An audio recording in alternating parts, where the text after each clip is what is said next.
Yeah. So good morning to everyone. So today we'll start with the session, strategic management. Last session we discussed about up to Unit 3 and what is the strategic management and everything. What are the things we discussed? So Unit 4 also we started in the last session. So today we'll discuss the remaining part of Unit 4 and other remaining units, and we'll complete the strategic and management session today. Right. So I will share the PPT now for the Unit 4. Right.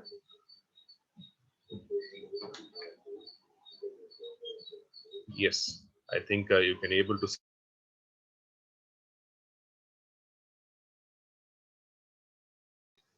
Right. So in the weakness and everything for the internal environment and external environment of strategic management, see the strength, weakness, internal environment, external environment, opportunities and threats. So strength means strength and weakness belongs to internal environment. Opportunity and threats belongs to the external environment. So you can find out the weakness and threats considered as harmful, and strength and opportunities considered to be a hopeful, right, and helpful. So these are the examples we discussed. Okay, today we'll discuss about method and technology used for organizational appraisal. Three kinds of methods used in organizational appraisal: internal analysis, comparative analysis, and comprehensive analysis. These are the three analyses normally used for the organizational appraisal. The Unit 3 we discussed about environmental appraisal. So this unit talks about organizational appraisal, how the organization should behave and everything. So internal analysis. See this internal analysis, there are various types are there. Analysis methods are used. So value chain analysis, quantitative analysis, right? Internal analysis, it is the analysis of the internal environment of the organization, strength and weakness, etc. This analysis can be done by various methods also, right? So importance of internal analysis. Value chain analysis. Value chain is the sequence of activities starting from production to marketing. The value chain analysis focuses on a set of these interrelated activities undertaken in an organization. The importance of this technique is that the total task of an organization are segregated into different parts and then evaluated. So in the value chain analysis, I already told about you people. Value chain model is proposed by Michael Porter. He is the person designed, who is the backbone of this value chain analysis. And the competitor analysis also, he focused on that. So value chain is a sequence of activities starting from production to marketing. The value chain analysis focus on a set of these interrelated activities undertaken in an organization. Right? The importance of this technique is the total task of an organization are segregated into different parts and then evaluated. I will show you the diagrammatic representation of this value chain analysis, how it happens. See, this is one of the simple example, simple diagrammatic representation of this. Value chain analysis consists of two activities: primary activities, support activities. Okay. So see this primary activities: inbound logistics, operations; outbound logistics, marketing and sales, service. I already told about that. From entire production to marketing. Suppose in a company, manufacturing unit will be there. It starts with production and ends with the marketing and sales of the product. Suppose a manufacturer of the ship or manufacturer of the car, how it happens? It manufacture. The product will be manufactured and end user will be using the product. So what happened? Marketing, sales, and profit, and the company will be growing. So this is a normal thing. So value chain analysis, see that these are the things: inbound logistics, operations, outbound logistics, marketing and sales, even service. Customer service plays an important role. If you purchase the product, after sales service is very important for every customer, right? So these are the primary activities. Secondary activities, what are the secondary activities, right? Firm infrastructure, human resource management, technology development, procurement. So these are the important secondary activities or support activities. It's called as support activities also.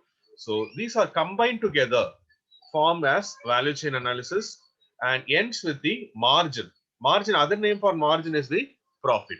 So this is very important in the internal analysis of an organization appraisal.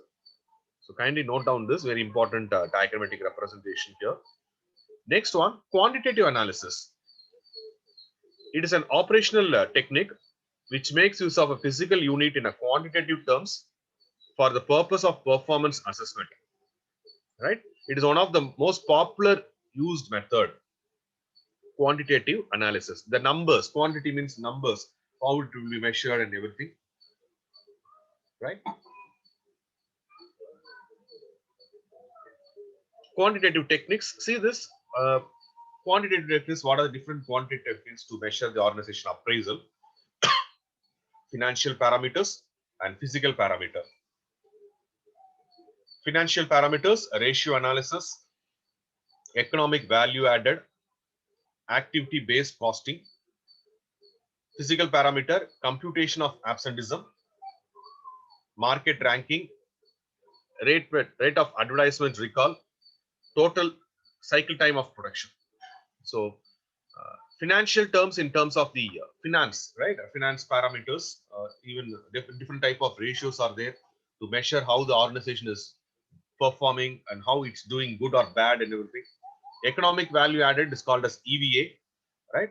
Activity based costing, you people know that cost plays an important role. Various types of costing methods to be used. ABC, it's known as an activity, day-to-day actions, operations, activities in organization, and how it relates to the activity-based costing. Physical parameter, computation of absenteeism, right? How the employees, how much they're frequently, regularly taken absenteeism. Market ranking, rate of advertisement recall. So with the help of the advertisements, how many numbers used for your company and for the organizational growth also, right? And total cycle time of the production. So these are the quantitative techniques normally use that. So again, quantitative analysis, see that operational control which is done for this aspect, which are not possible to be measured numerically. There are many methods used under qualitative analysis. Intuition, this is qualitative analysis, intuition, judgment, experimentation, informed opinion, survey, everything. So this is comes under the qualitative analysis. Initially, we discussed about the quantitative analysis and qualitative analysis, which are not possible to be measured numerically. Okay, based on the intuition, based on the perception, right? Based on the judgment, based on the word of mouth, a lot of things will happen, right? Suppose experimentation also. If you are giving the product samples to the people and get the collective opinion about the product. Okay. So, first one is internal analysis we discussed. See that internal analysis, value chain analysis, quantitative, qualitative analysis. Next one is comparative analysis. The technique mentioned aims at comparing the performance of an organization with its past performance. This comparison helps in the operational control.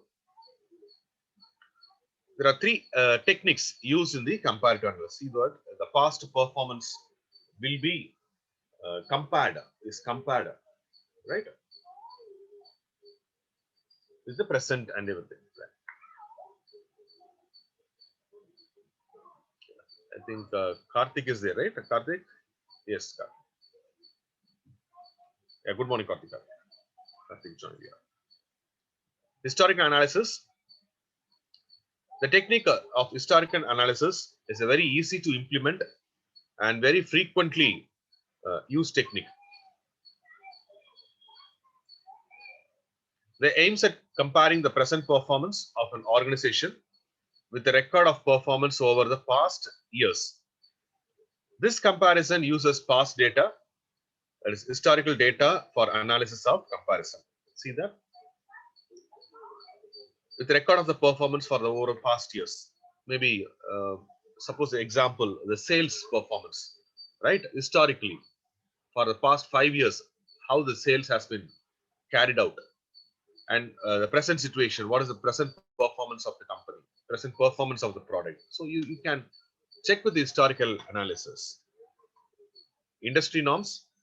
Yeah. This method of comparison uses the standards of leading firms in the same industry to be used for comparison of the performance achieved by the organization. Present performance versus industry performance. Industry norm, average of the performance, right? So these are industry norms achieved by the organization. Benchmarking. Benchmarking is a comparative technique where the performance of an organization is measured against the best practices in the area. Performance of an organization versus the best practices in the industry. Anyone can tell me example for the benchmark, any benchmarking? What do you mean? What do you understand by benchmarking? Anyone? Performance of an organization versus the best practices in the industry. Any idea? Any example? Karthik or anybody? Joseph, yeah, Supraja ma'am, yeah, anybody can, anyone can tell me?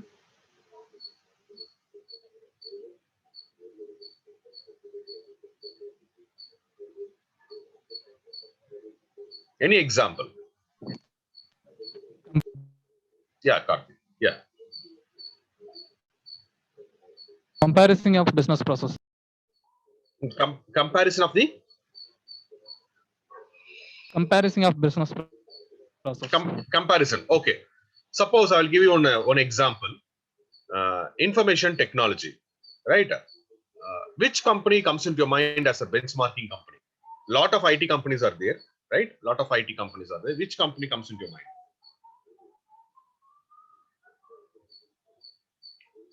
IT based companies. Which company comes into your mind?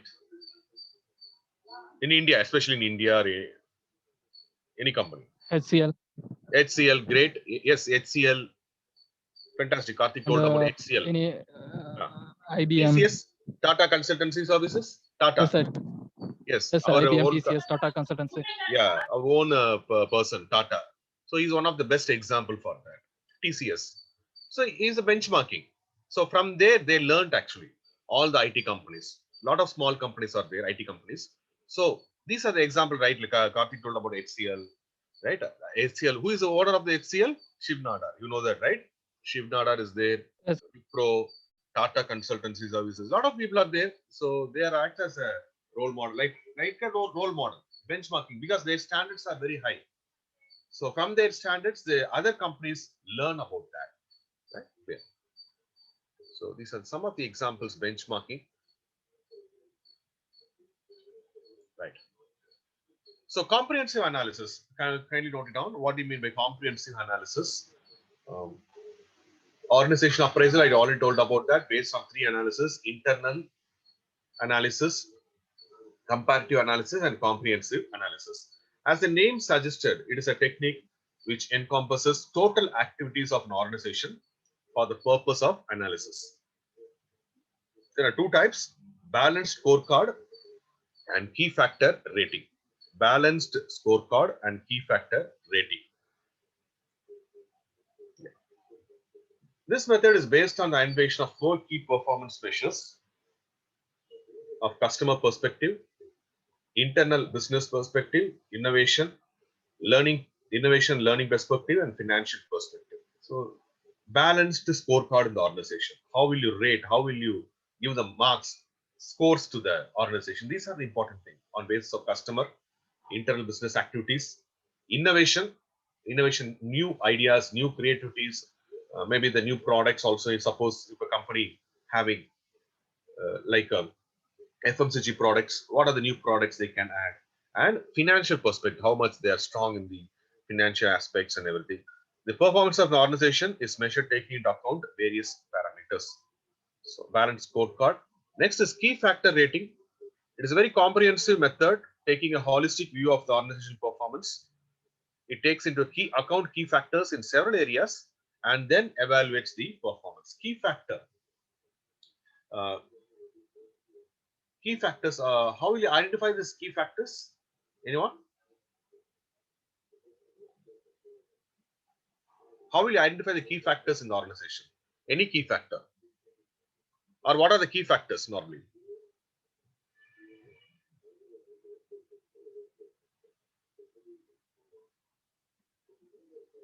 Suppose I'll give you an example. Sales and marketing department is there, right? What are the key factor for the sales and marketing department?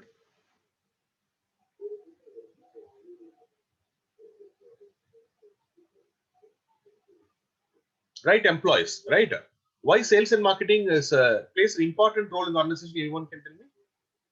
Why sales and marketing is important, vital for organization? If you're running the company, definitely you like sales and marketing department. A number of departments are there, more number of departments are there, but definitely you'll give importance, more importance to sales and marketing. Why? What is the reason behind that? Anyone can tell me? In any organization.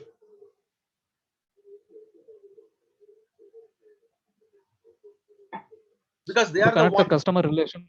Yeah, Karthik. Yes. Yes. Sir, to connecting the customer relations. Connecting the customer relations, fantastic. Then major thing. And Company's mind sales and responsibilities. Sales and and responsibilities, sir. Responsibility. Any other term? Profits, margins, right? Normally, any company will focus on the profits.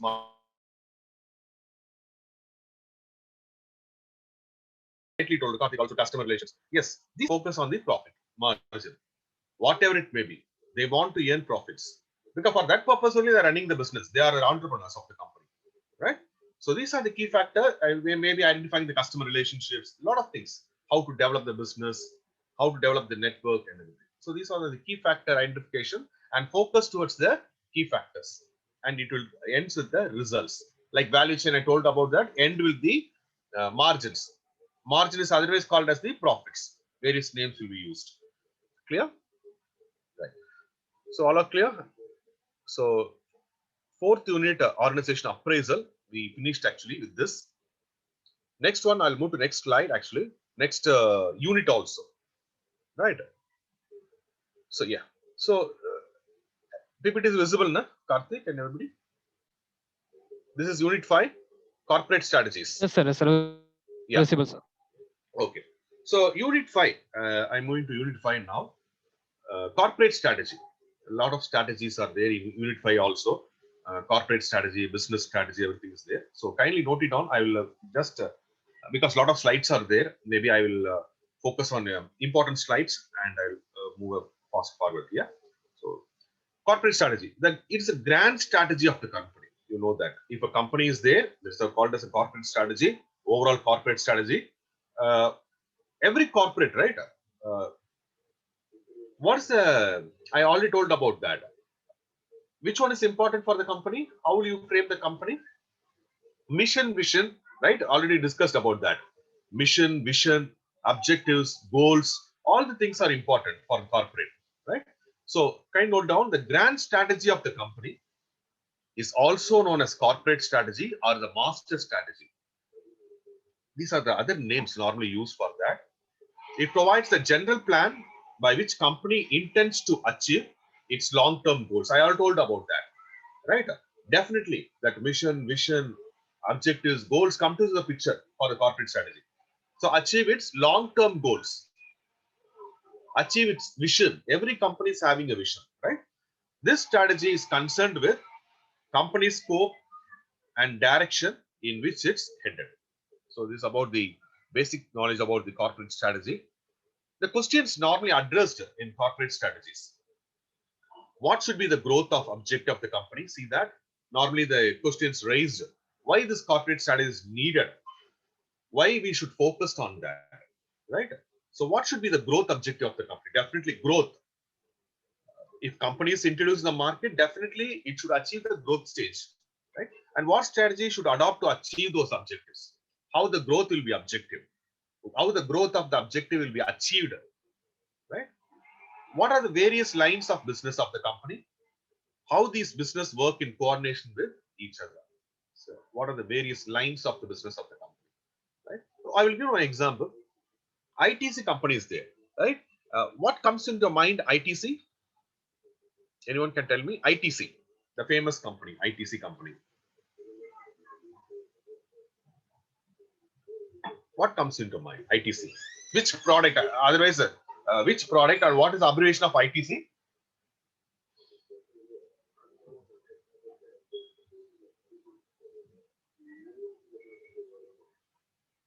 ITC means what? Indian Tobacco Company, right? So, what is the product comes into your mind?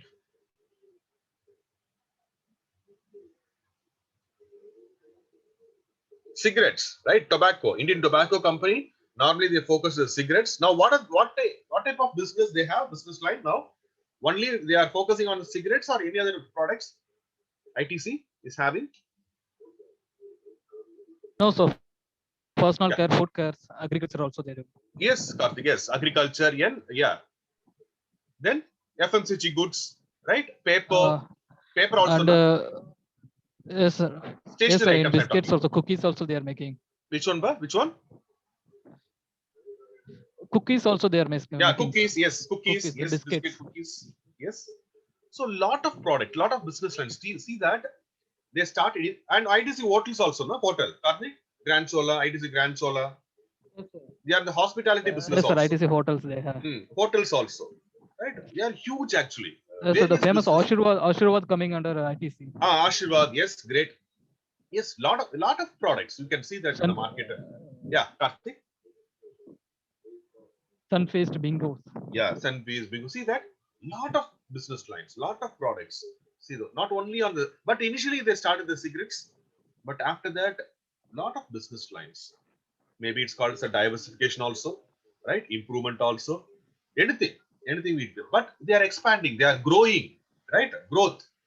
They mainly focus on the growth, profits. That's the corporate strategy. Goals, long-term goals. ITC means still it's existing. It's not vanished in the business, not vanished in the market. One of the pioneers, right? Even Tata, Reliance, everybody is focusing. Now, Reliance and Tata are very much focusing on the e-commerce business. They are challenging together. Who is become the e-commerce giant? So, like that. So, that's a corporate strategy normally. They'll focus on that, right? So, how these business work in coordination with each other, right? Objectives of corporate strategy to make decisions regarding the number of business lines to pursue and the positions needed to be reached in each of these business. To find out the appropriate strategies or a mix of various sub strategies for each of the business line, to explore ways to get strategic fit between various lines, and hence these turned into competitive advantage of the company. They become a number one, right? I all told about that competitive advantage. Definitely every company should focus on the competitive advantage. Why? You should definitely focus on the competitive analysis, how the competitor is doing, right? What type of products they're giving. Suppose Karthik told about cookies. Who is the person normally used for cookies? Normally good in cookies, Karthik. Cookies. Which company normally? So Britannia. Sir. Britannia. Okay. Any other? One on specific company is there. You know that, Karthik? Related to cookies. They are very much focused on cookie. You heard about Cookie Man? Cookie Man company.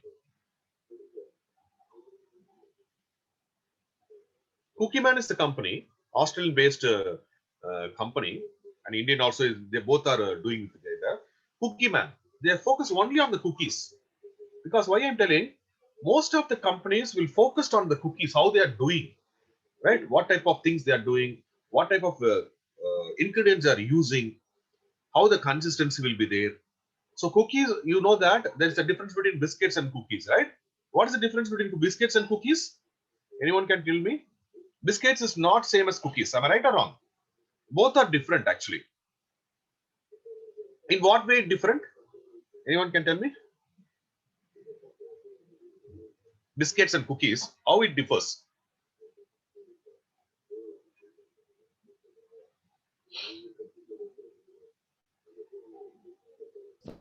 Sir, cookies are softer, sir. It is softer. Cookies are softer. Okay. Yes. The Okay. biscuits is And harder. appearance is different. Appearance is different. It looks like a Yes. heart like structure like that compared to biscuits. Yeah. Yes, sir.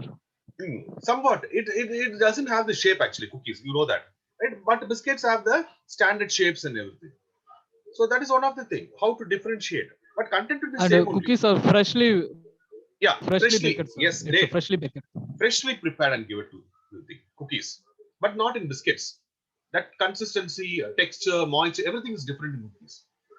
So people will like cookies, some people will like cookies, some people like biscuits. So according to that, so that is also one of the corporate sector. I'll tell you, no, what type of people will like that, who will like the biscuits and everything, right? To prioritize investment into the most profitable, see that lines of business. To prioritize investment. Suppose if cookies liked by the people, definitely you should go for cookies other than the biscuits, rather than the biscuits, right? Next, importance of corporate strategy. Yeah, I already told about that. To achieve company's long-term goals and objectives, it gives the company the capability to direct its multiple resources to a single objective. It provides the company a yardstick or benchmark against which can measure its progress or failure. It allows the company to manage through periods of ups and downs. It channelizes the distribution of scarce resources. It shares the corporate vision. See that I told about you people. It shares the corporate vision with the employees and motivate them to work harder. Because here also long-term goals. It's a futuristic goals. Future vision means they are focusing towards the future, not only with the present condition, right? Not with the present situation, not with the present profit. They will work on for the future profits also. Suppose think about ITC. They started with the cigarettes, but now vending with a lot of products, right? What happens? The profit definitely will be there. Profit will be ensured. Margin will be ensured, right? So, and motivate them to work hard. And you normally, any company, right? They have the vision. That vision should be memorized by every employee. That much of training will be given. The proper company, they focused vision properly to all the employees.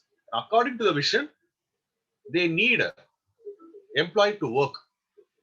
Then only they achieve the product, achieve the profits, right?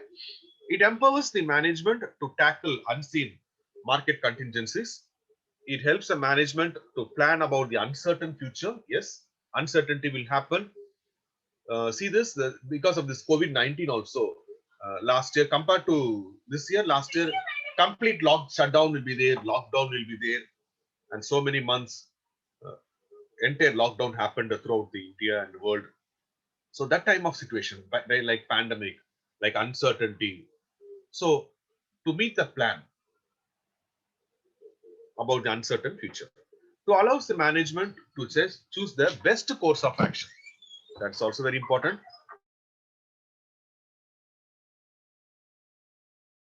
Actions to be chosen.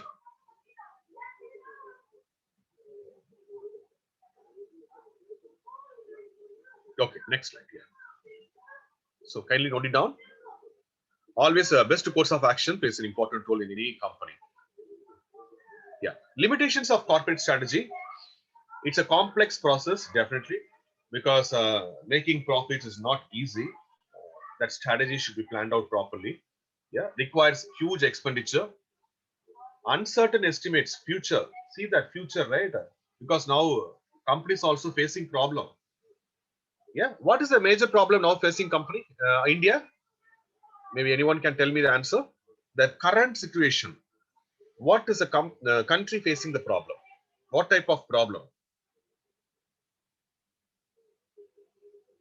Karthik, Kausalya ma'am, Joseph Raj, Supraja ma'am. Anybody? The current problem. Yes, Karthik.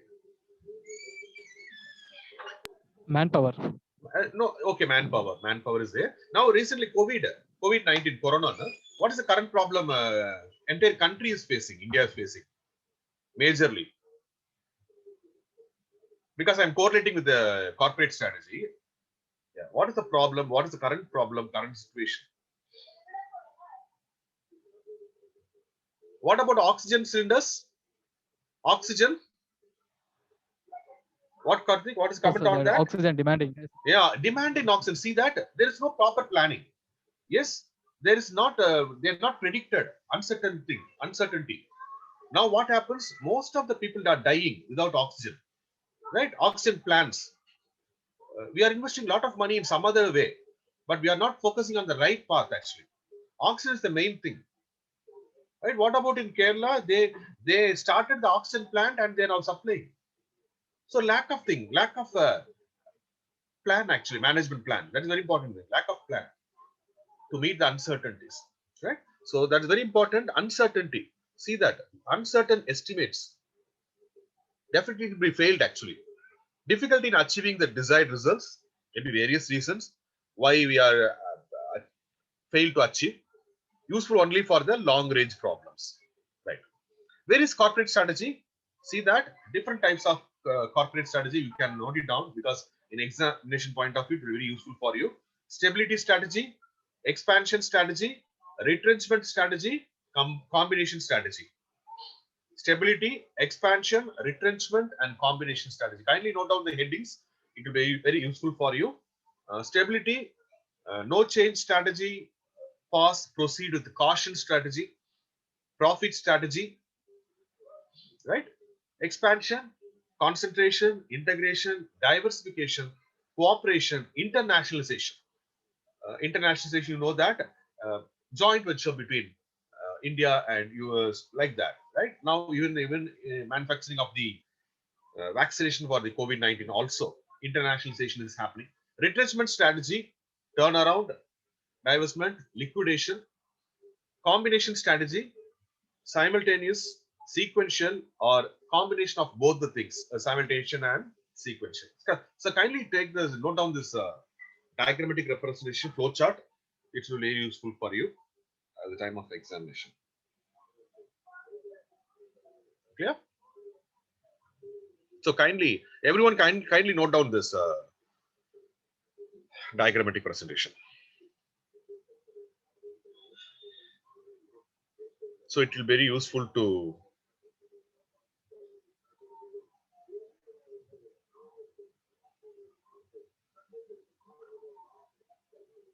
okay, finished? If you finish, I will move to next slide.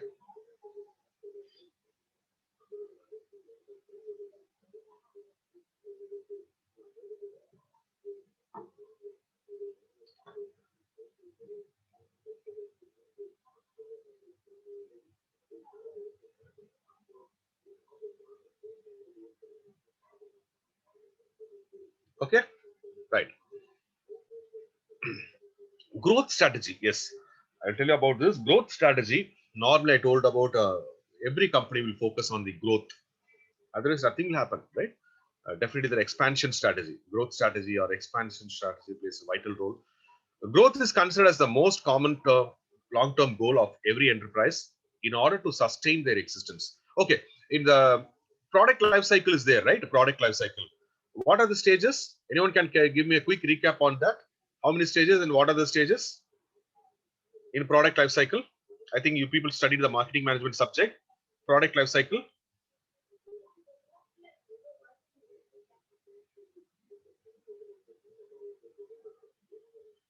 Yeah.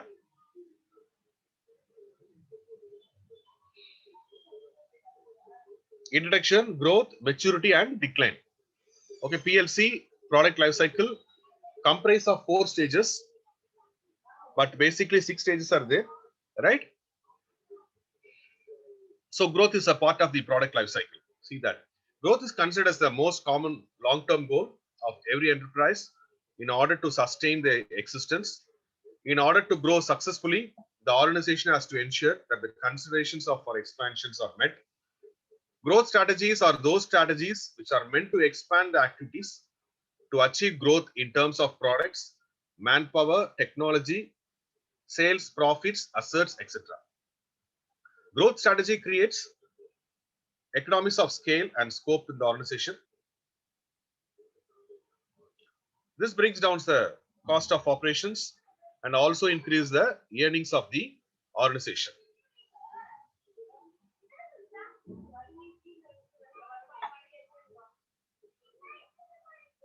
Next one. Kindly note down this. Reasons to pursue growth strategy: create strength necessary for survival, employee satisfaction, increase the productivity.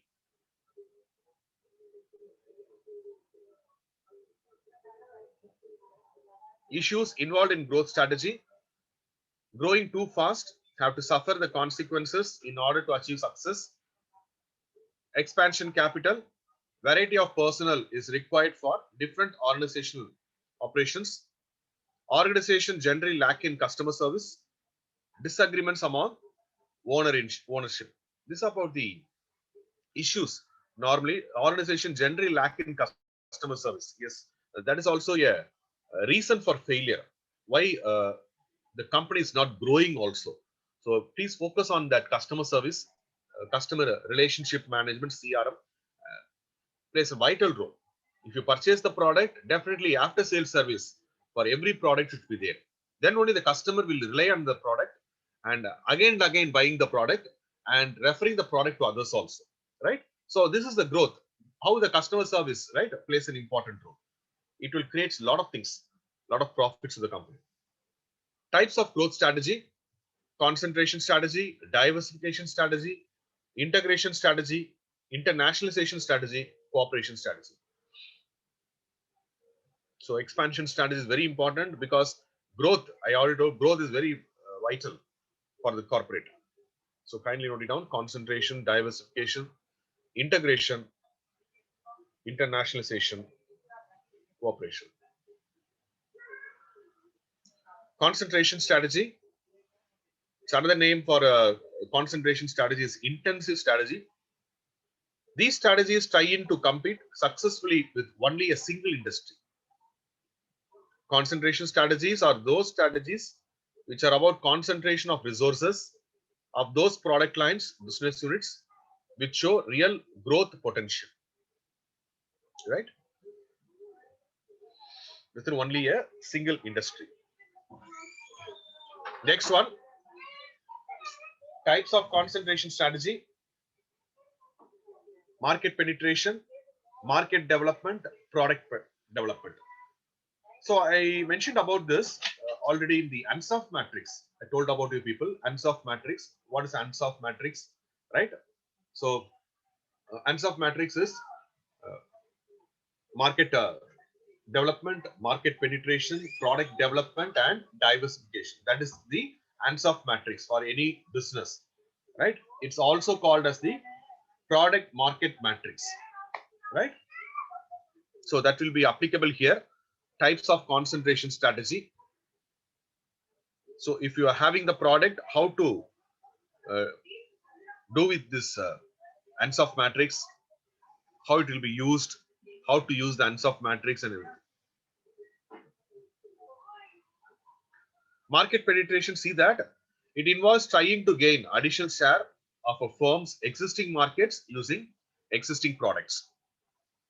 So kindly note down, we are discussing the concentration strategy. So it is relevant to the Ansoff matrix. If you know this strategy also, you can be able to tell about and write about the Ansoff matrix. Often firms will rely on advertising to attract new customers within existing markets.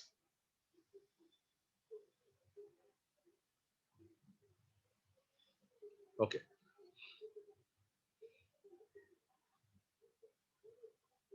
Right. Next, market development. It involves taking existing products and trying to sell them within the new markets. Existing product, trying to sell them within new market. You are identifying the new market. You are having the product, existing product is there. Now you want to identify the market and develop the market. So that is a potential to grab more profits, right? One way to reach a new market is to enter a new retail channel. Okay. Market development. Product development. It involves creating new products to serve existing markets.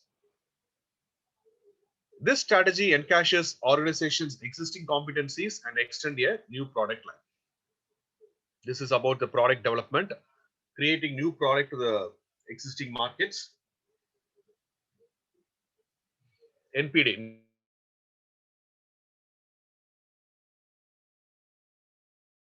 Will happen here. Strategy. It applies fewer changes in the organization structure, becomes comfortable to continue the present business. The decision-making process is very easy and predictable. It helps organization to gain depth knowledge of business and become an expert. The organization can gain from its past experience. So concentration strategy. Disadvantages. It can be counterproductive when the external environment of the company is uncertain and prone to rapid change. This can impact the performance of the company till the time it launches a new product or create a new market. It is not able to launch new products or satisfy new customer needs in the market. External influences like government policy can also create a negative impact in the company growth. It may also lead to cash flow problems for the company. It also suffers because it causes monotony among managers as they keep on repeating the same set of activities. There is no change. That's the reason it's become a monotony also.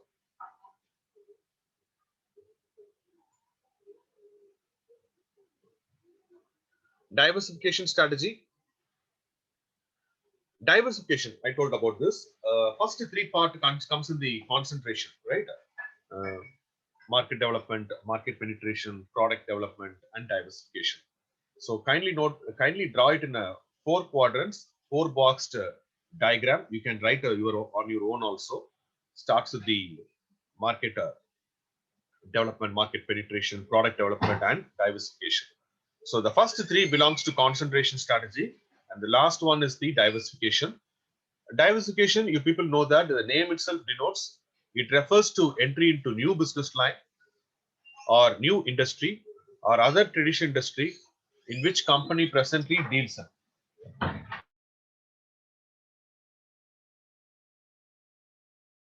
It calls for a new set of capabilities. Diversification always leads to growth in sales and profits. Yes, if suppose I told about you people, in a diversification also occurs in the product life cycle. Yes, PLC. I'm correlating, just to think about that. Product life cycle normally starts with research and development, introduction, growth, maturity, saturation, and decline. Okay. Once the markets are maturity begins, it always goes to saturation. Then it comes to decline. At that time, saturation, marketing strategies will be taken care, like repositioning of the market or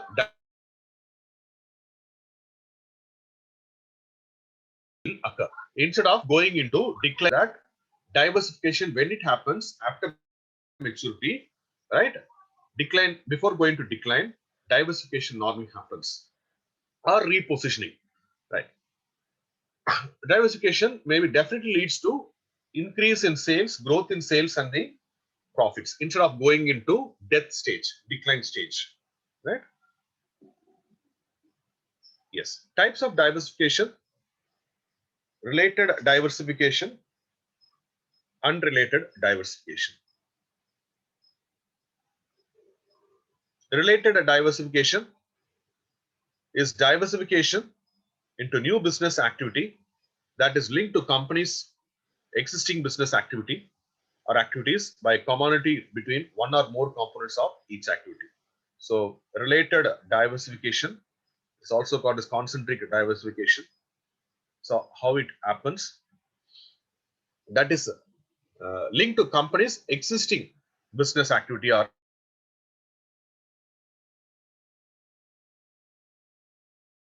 right diversification. It's a conglomerate diversification.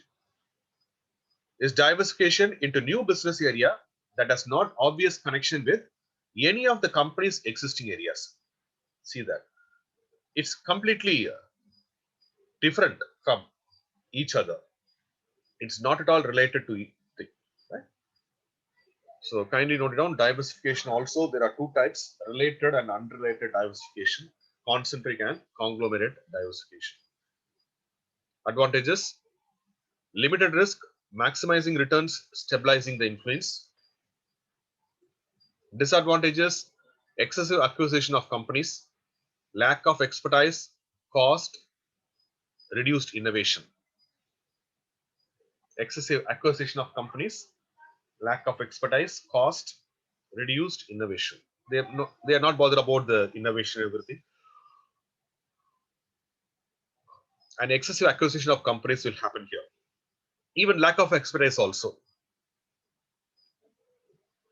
Integration strategy.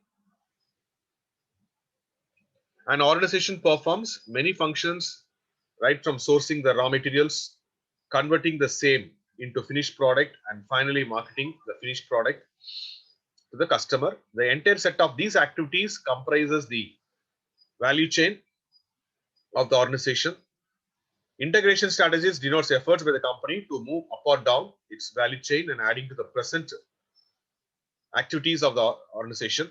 This helps the organization to increase business and service customers' needs for an effective manner. Types of integration strategy: vertical integration, horizontal integration.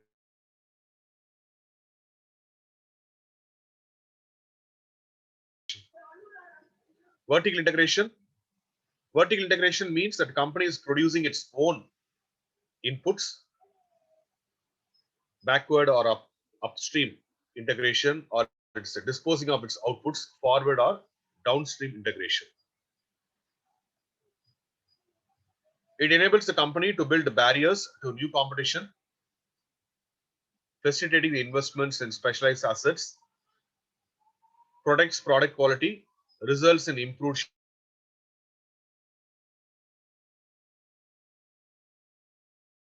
reduce the cost, gains to potential customers, the firm increases its profitability. Right? Arguments against vertical integration: this can create a situation of conflicts. It can lead to problems, differences in technology, process, distribution. It increases the business risk, demand uncertainty. A slight interruption in one process may dislocate the entire production system. The resources constraints adversely affects this strategy. It can invite cost disadvantage also. Horizontal integration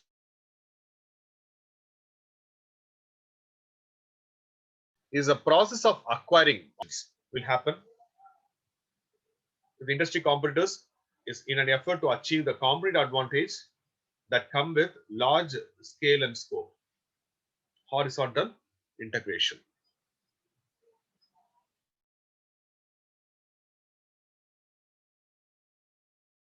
Benefits: reducing cost offering through differentiation, managing the rivalry within the industry to reduce the risk of price warfare, increasing the bargaining power over suppliers and buyers, helps the business firms to repeat the business model in new market segments.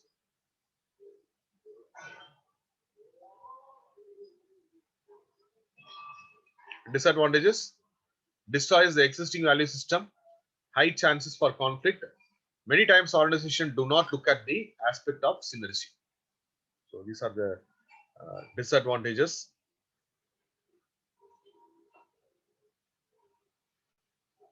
So kindly note it out here. Next one, yes, internationalization strategy. So everything we are focusing on the expansion strategy, right? Growth strategy. International strategy is a type of expansion in which the firm markets its products and services beyond the geographical and national market. So internationalization means global reach, right? Your product is globally reached, globally accepted. See that International corporate level strategy, low, high, so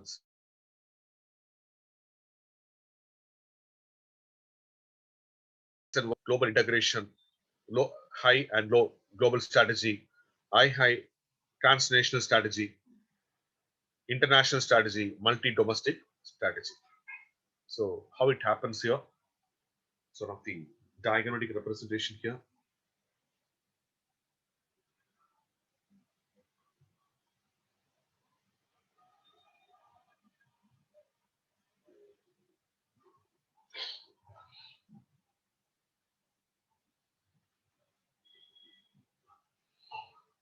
Yeah. So can you note down this? Global company strategy views the world as a single market, tightly controls global operations from headquarters to focus on standardization. International company strategy uses existing core competence to exploit opportunities in foreign markets. Transnational company strategy, flexible value chain enables local responsiveness. Complex coordination mechanism enable global integration. Multi-domestic company strategy, foreign subsidiaries operate autonomous units to customize products and process to local markets needs. So this is about the internationalization strategy.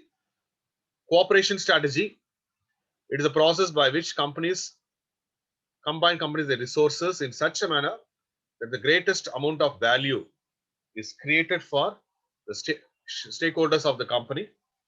By cooperating with the competitors, the company is able to provide value to its customers at lower cost. See that? Mergers and acquisitions, types of cooperation strategy, mergers and acquisition, strategic alliance, a joint venture. You people know that how it happened. Suppose if the company is not doing good, definitely they will go for these type of cooperation strategy. And suppose they want to have more profits, the cooperation strategy can also be applicable here. Merger, see this, mergers and acquisitions. A merger is an agreement between equals to pool their operations and create a new entity. It involves establishment of a single corporate body by merging resources, technologies to achieve a higher growth. It occurs usually between firms of similar size and friendly nature. HP and Compaq, Spentex, Indorama Textiles, etc. These are the examples how the merger will happen. Firms of a similar size and of friendly nature. So that is the basic things of merger. See this merger, types of merger, horizontal, vertical, conglomerate mergers.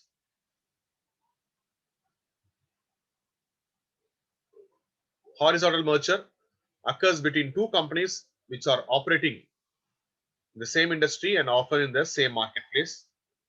It is beneficial because of the synergy created and also the gains in the market share that can be realized. Kindly note it down. It's very useful for you, merger and acquisition. If any questions asked in that, right? And vertical mergers, vertical managers do not aim to increase sales or revenue, but instead to bring in greater efficiency in management or reduction of cost. A vertical merger occurs when two companies which are earlier engaging as customers and sellers merge with one another. Forward and backward integration. Forward, the firm acquires customer. Backward, the firm acquires supplier.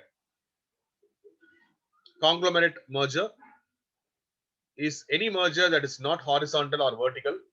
In general, it is a combination of firms in different industries or firms operating in different geographical areas. It can serve various purposes, including extending corporate territory,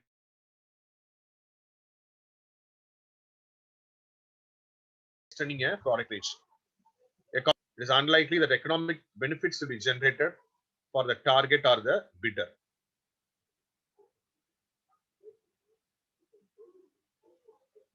Advantages of merger: economies of scale, international competition, greater investment in research and development, greater efficiency. Disadvantages: integration facilities, inadequate evaluation of target, large debt burden, inability to achieve synergy, too much of diversification, and increased size. So these are the normal disadvantages. Okay, so we'll have a 5 minutes break, right? We'll join by another 5 minutes, right? It's okay for you? We have 5 minutes break. Now the time is 9:55. We'll join by 10 o'clock.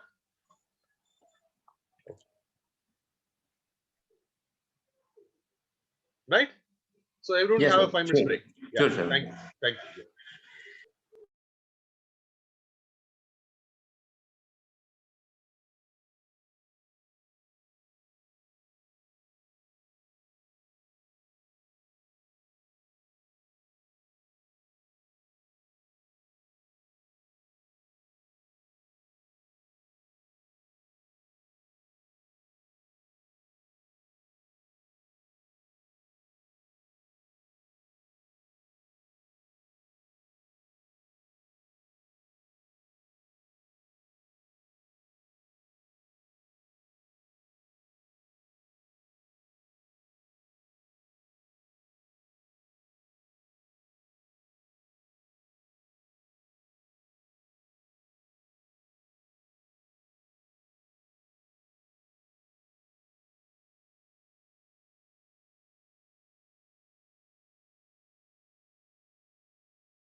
Hello, can you hear me? Yes. Okay, right. So we'll continue with the remaining topics. So mergers, we discussed about mergers, right? Now acquisition or takeover strategy is also one of the important strategy, mergers and acquisition. Acquisition means the purchase of company by a bigger company. So always note down the difference between merger and acquisition.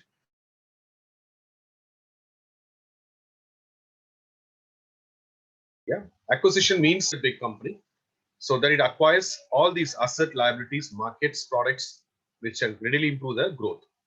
It takes place between two firms of different sized, and they can be friendly or rivals. In merger, it's completely different, opposite to that of acquisition, right? Different sized, and it can be friendly or it may be a competitors also. Rivals, it's also called as a competitor. Why acquisition fails actually?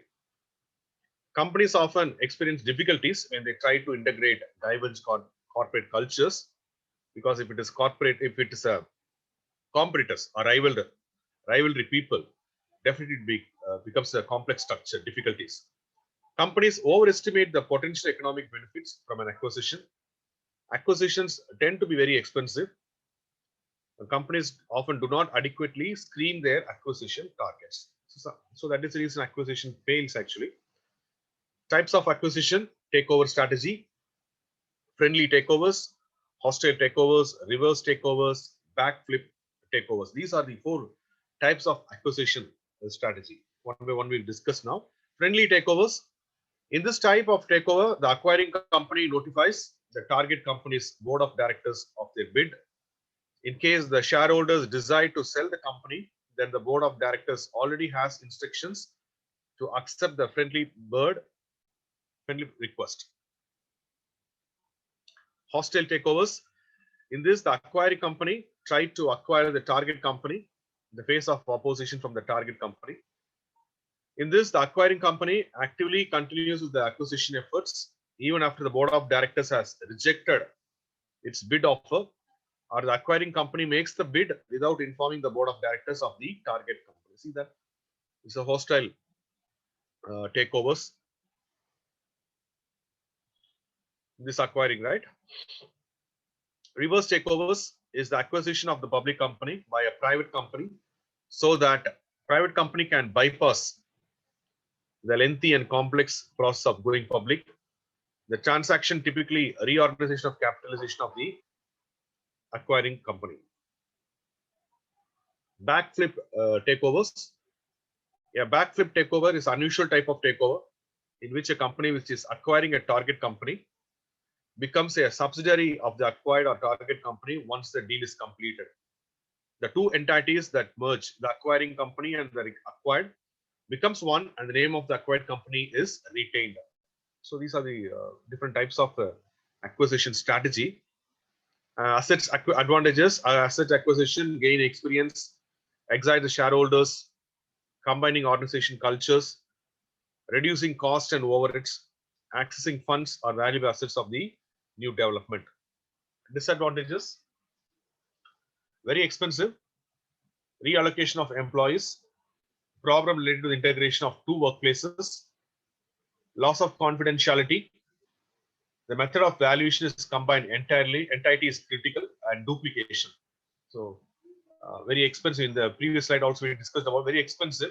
That is one of the problem in the issues in the acquisition, and reallocation of employees. That also will consider factor. See this difference between merger and acquisition. Merging of two organizations into one, right? Buying one organization by another. It is a mutual decision. It can either be a friendly turnover or a hostile turnover. They are more expensive as the legal cost involved is high. Acquisition are relatively cheaper. It's a time consuming and the company has to maintain very legal issues. It is faster and easier transaction. Dilution of ownership occurs in merger. Acquirer does not experiences the dilution of ownership. So these are basic differences between merger and acquisitions. So strategic alliance. Strategic alliance run the range from formal joint ventures in which two or more companies have an equity stake to short-term contractual agreements in which two companies may agree to cooperate on a particular problem, such as developing a new product. Joint venture between Bharti Enterprises and AXA in general insurance business. Okay. Advantages, it may be a way of facilitating entry into foreign market. Many companies enter into strategic alliances to share the fixed cost and association risk. It can be seen as a way of bringing together complementary skills and asset. It helps the company to set technological standards for its industry. So, this is the thing. Disadvantages, hold up may take place. As a partners share risk and cost, they also share profits, changing circumstances. Joint ventures. A joint venture is any kind of cooperative arrangement between two or more independent companies, which leads to establishment of a third entity, organizationally separate from the parent companies. It is usually based on the premise that two or more companies can contribute complementary expertise or resources to the joint company, which as a result will have unique competitive advantage to exploit. These are the things. Advantages of joint venture: widening economic scope fast, sharing the economic risk with the co-venturer, additional financial resources. Next is stability strategy. We discussed a lot about an expansion strategy, but because it is very important for the corporate strategy, the expansion strategy is also called the growth strategy, right? Stability strategy. Stability strategies are mainly concerned with continuation of current activities at current level without any directional change. Stability strategy is very popular strategy for small business owners with limited capital based and limited manpower. Stability strategies are usually useful in a short term, right?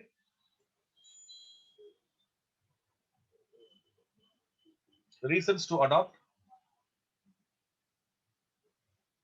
stability strategy: when firms does not want to take additional risk,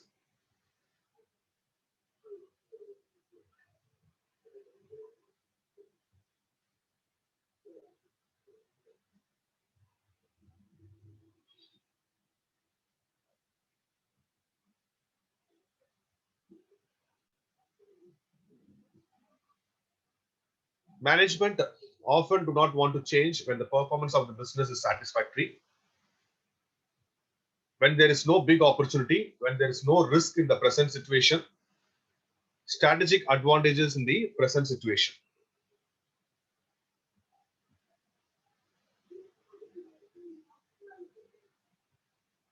Types of stability strategies: types: pause strategy, no change strategy, profit strategy. Pause strategies, okay.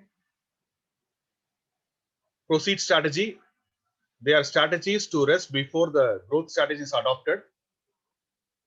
It is a deliberate attempt to make only incremental improvement until the particular situation exists. In the recession period, the production is cut down by the firm. No change strategies are strategies to do nothing new to the present level of sales, profit, production. Profit strategy: company sales are declining by reducing investment, right, or cutting down avoidable expenses. So these are profit strategies. I think, yeah, this one is retrenchment strategy. Reduction strategies. Retrenchment strategies are strategies adopted to cut down the sales, production, and investments to reduce the losses. Yes, that's very important. Unnecessary things to be reduced. Such strategies are adopted when company lost its competitive position in industry in respect of some or all of its products.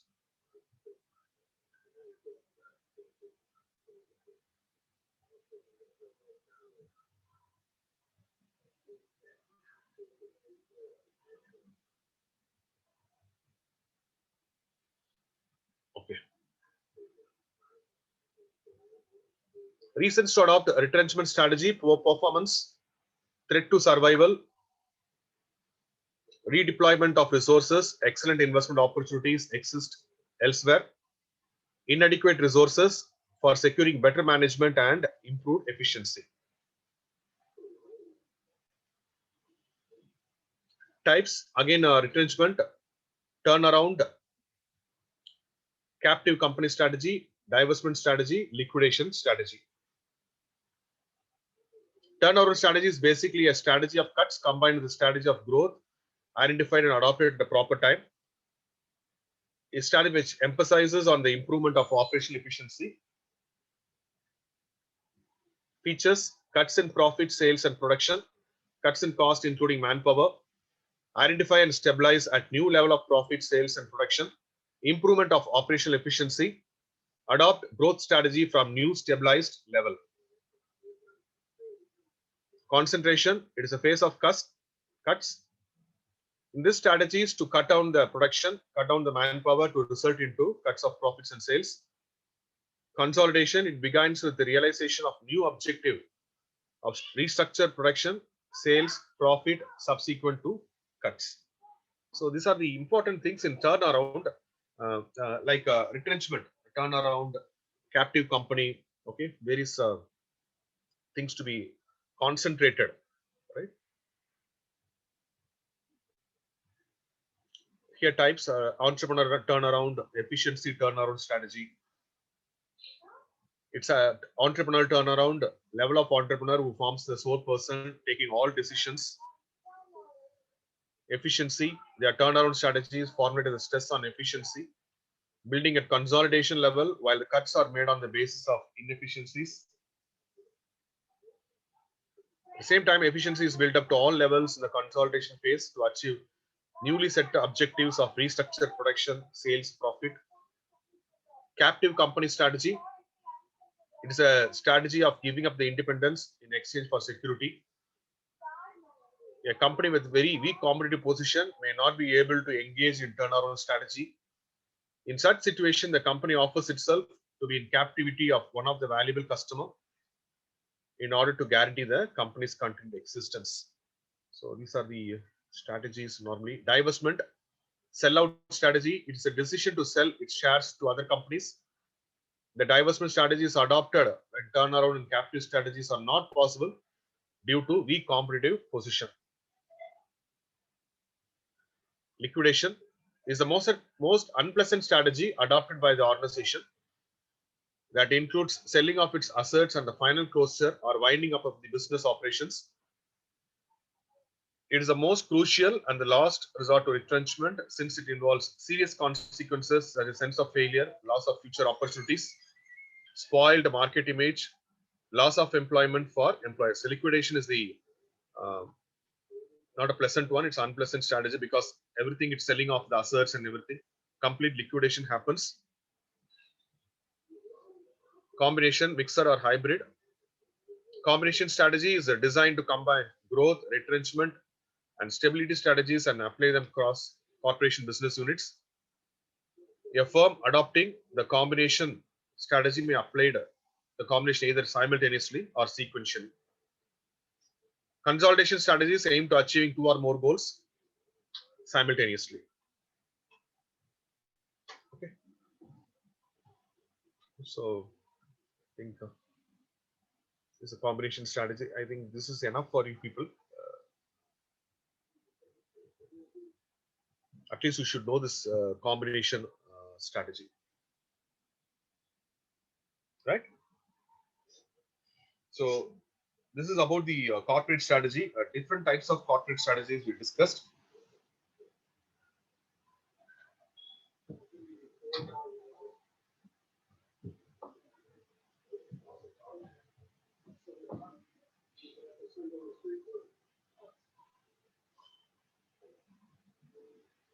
Clear? All are clear in this? Various strategies discussed. At least the outline I given about the corporate strategy. It's a huge topic. Everyone clear with this?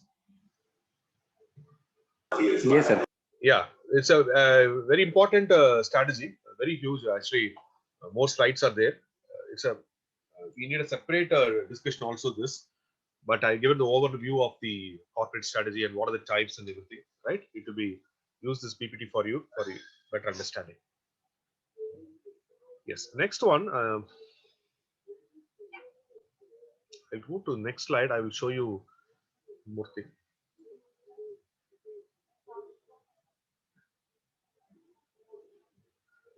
So corporate strategies we discussed. One more slide I will share with you, like a business level strategies.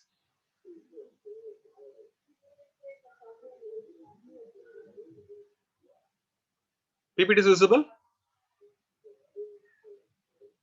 Yes. Okay, business level strategy. This is also a along with the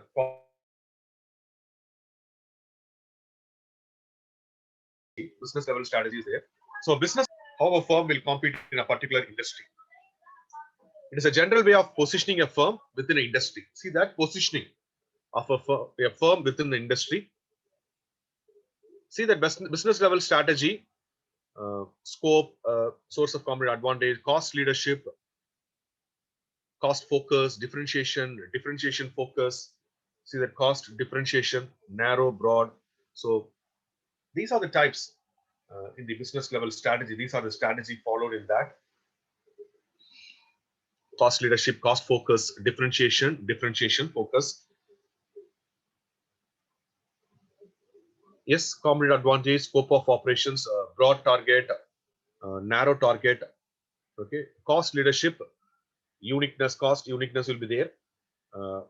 Cost leadership, Walmart's strategy depends on attracting a large customer, right, base and keeping the prices low. Low prices will be there by buying massive quantities of goods from the suppliers. One example here, and cost focus leadership. Dollar General does not offer a full array of consumer goods, but those that offer a price to move. Uniqueness, differentiation strategy offering a designer merchandise, Nordstrom, by providing the service, right? Exceptional service they will provide. And focus differentiation, anthropologists focus strategy by selling like women's apparel, accessories, and home furnishings. These are the how it will differ, right? Focus differentiation. We'll see one by one here. Competitive dimensions. I told about you people. According to Michael Porter, two competitive dimensions are the keys to the business level strategy. The first dimension is a firm's source of competitive advantage, and second dimension is firm's scope of operations. So these are very important. Michael Porter's 5-force model or competitive analysis focused on this only for firm's source of competitive advantage.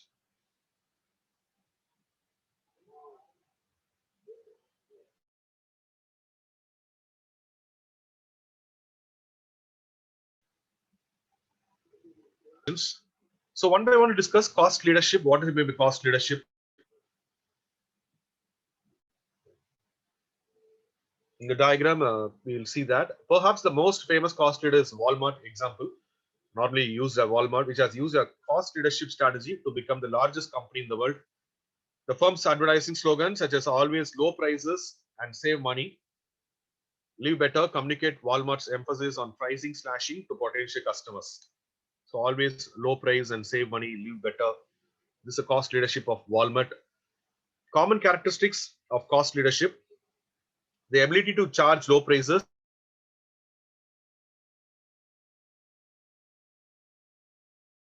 so by emphasizing efficiency. To be efficient, most cost leaders spend little on advertising, market research, or research and development. Most cost leaders rely on economies of scale to achieve efficiency. Economies of scale are created by selling more items. See that? Selling more items with the low prices. Walmart, you know that. So that become a cost leadership. Even in our place also, in Chennai also. Who is the cost leadership like this? Low price and everything. Any idea? Any example? Which company forced the cost leadership and everything? In Chennai?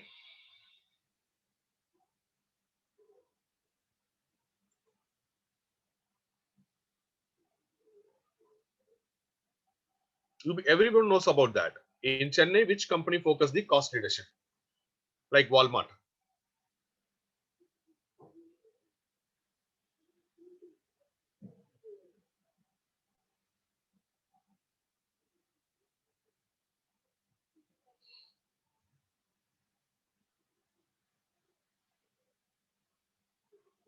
What about Sarna stores? Whether it's an example for cost leadership?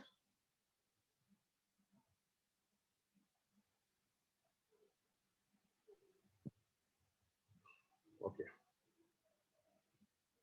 Sir, Examples it's a of cost. cost reduction or cost leadership, sir. Cost leadership. No?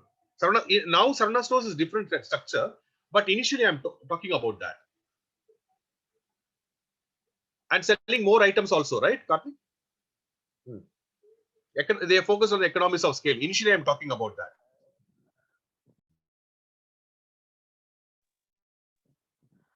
They are very much commercial, but who is still the prices are lesser only, low prices. Yeah, Karthik, any comments on that? Yes, sir. Yeah, still they're Yes, sir, focusing on yes, the cost. Initially, they focus the cost only, right? Low prices. So they attract more people. All the people will go to Saran. Even now also, because of that establishment mindset. But we don't know now whether they are giving the low praise or MRP praise. We don't know about that.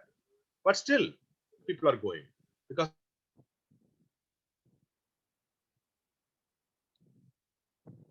cost. Even they are transformed into what type of market now? Any idea? Sarana stores, what type of market they are turned into now? The owner started acting friendly. Hello, yeah. Prabhakan sir, something you were told about that. Yes, sir. That owner he started acting in movies. Seems to be.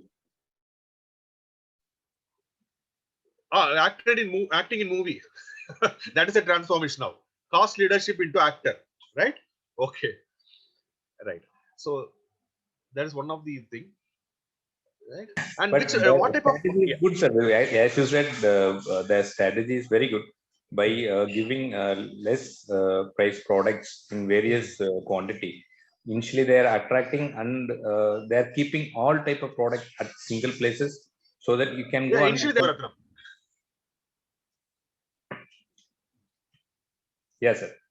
So yeah, once they made that mindset to the all people, then they started yeah, increasing the price considerably. So that makes the definitely. profit. Now it's actually increased price only. What Prabhakan sir? It's not cheaper actually nowadays. It's more related to the MRP only. But what people mindset is again they're going because of the cost leadership. Mr. Selvaratnam, Sarana Selvaratnam, right? He focused on the cost leadership activity. He's the best classical example of the cost leader.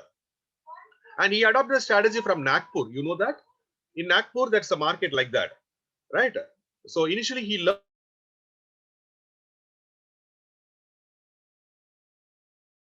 Tamil Nadu. So he brought that strategy to Tamil Nadu and Chennai. So he succeeded very fruitfully, right? So now they are moving into like hypermarket, right? That's only I want to tell about that. Like a malls. Nowadays you can see Sarana stores looks like a malls. Am I right or wrong? It's a mall only. They are termed as a malls only, right? Even in Chromebet and everything you can see, it looks like a mall. 8 floors, 7 floors, 8 floors. Hypermarket. Hypermarket, you know that it contains all the products, right? So they are transformed their business into different form, right? So, but now I'm giving the initial stages, but now Sarana stores completely different actually, right? Yeah. That's what people like, no, sir, because people there in Chennai. Ah, So if by evening, if they want to go as like small tour, so by going such market by keeping children's even, they yeah. can purchase the product also. Then make the people's and children's entertained also. Uh, like like the way they are concentrating. So that is So a mindset nowadays, of yeah, it's metro yes. city peoples nowadays. Definitely.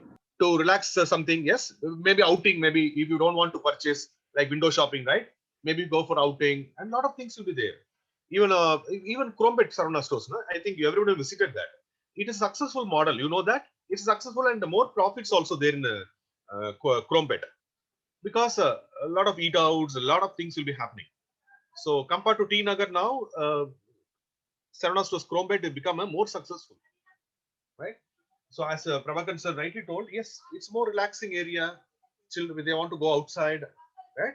So that strategies. This is also one of the beautiful strategy they adopted. Yeah. So Sarana stores, I think we can learn a lot of things from Sarana stores. One of the beautiful case study also. Right? A lot of things they implemented and succeeded.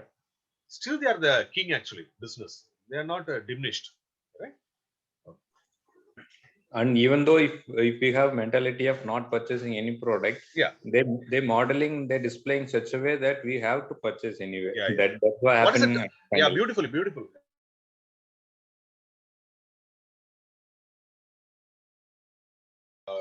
Yes, Prabhakar rightly told about that. What? Any and the beautiful terminologies there. You know that? Whether you know that? In retailing industry, that is the heart of the success. Yeah, I think you touched that point. What is there? Any idea on that? I don't know the specific words. Right, but it's important. Heart of the victory, heart of the success for retailing. It's a visual merchandising. You know that, no? Visual merchandising in retailing industry, like a display, right? It attract more customers. You can see in pantaloons, Max Fashion, right? Max Life, and everything. That display attracts more, right? I think you people also went for pantaloon and everything. What type of strategy they follow? Pantaloon or Max Life or anything? Normally,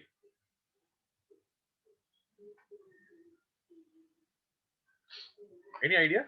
Suppose for a kid, I'm talking about for a kid, right? Uh, what type of strategy they will follow? For children, maybe not for kid, for children. What type of strategy? They display the attractive type of product. Attractive.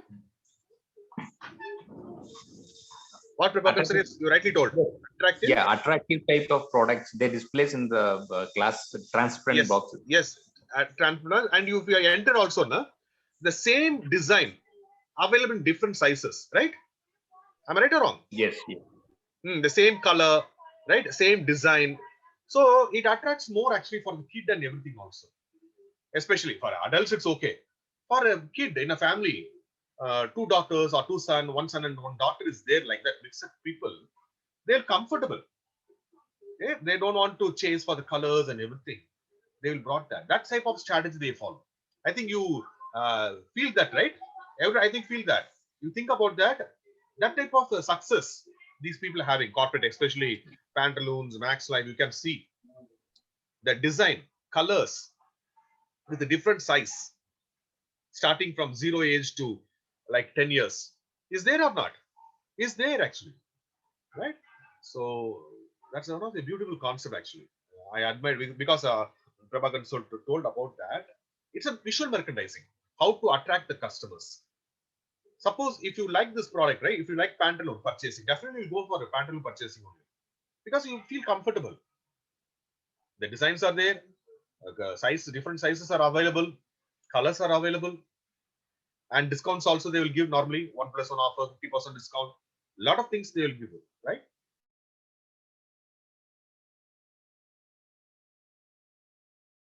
That is different actually. So examples, McD is an example of cost leadership. McDonald's, right, extremely successful with this strategy by offering basic fast food meals at low prices. Yes, definitely. So these are one of the example. IKEA, the Swedish furniture retailer IKEA, revolutionized the furniture industry by offering cheap but stylish furniture. It's a very important model. IKEA, maybe you can see the website also. Furniture industry with low prices, beautiful models and everything. Southwest Airlines, you know that attempts to offer the lowest prices possibly by being more efficient than traditional airlines. They minimize the time that their planes spend on the tarmac in order to keep them flying up and to profits up.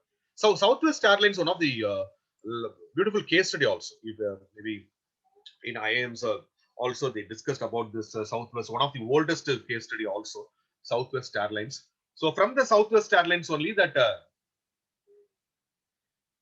LCC. What is LCC? Any idea? LCC comes into the picture. LCC. What do you mean by LCC? In airline industry?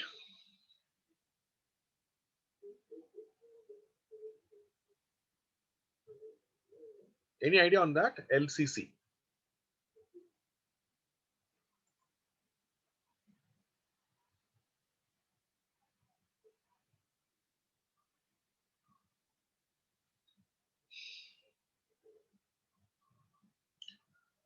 No idea. Anyone can try? LCC in airlines, Southwest Airlines. From the Southwest Airlines, it's one of the role model.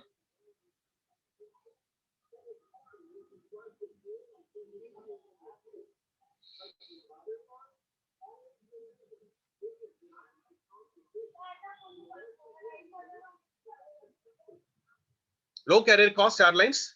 You heard about that or not? Yes, it is. Yeah, low cost carriers, right? So Southwest Airlines is a classical example of that. So from that, we have low cost carriers. What are the examples in India? Which airlines focused on the LCC model?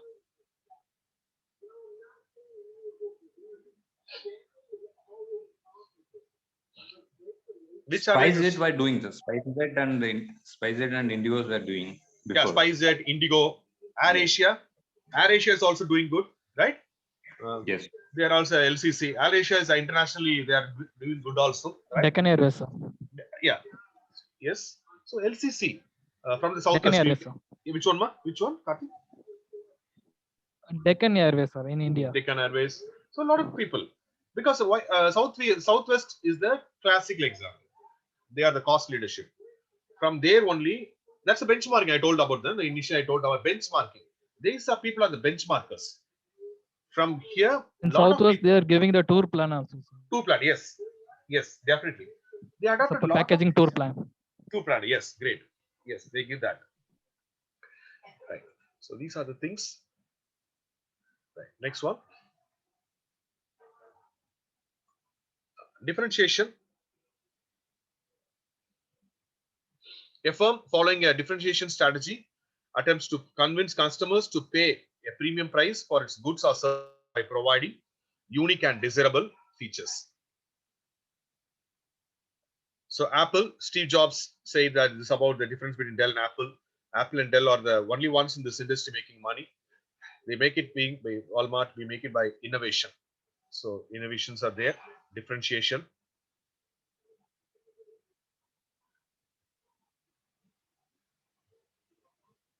Next one, focused cost leadership strategy. A focused cost leadership strategy requires competing based on price to target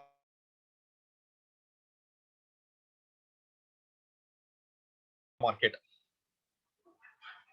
Requires offering a unique features that fulfill the demands of a narrow market. Some firms using a focused differentiation strategy concentrate their efforts on a particular sales channel, such as selling over the internet only. So focused differentiation strategy. So this is these are some of the examples and topics in the business level strategy. So with this, we are finishing the unit 5. Okay, corporate and business level strategy. Are you clear? I think something you understood about this. Yes, sir. Yes, sir. Okay, great.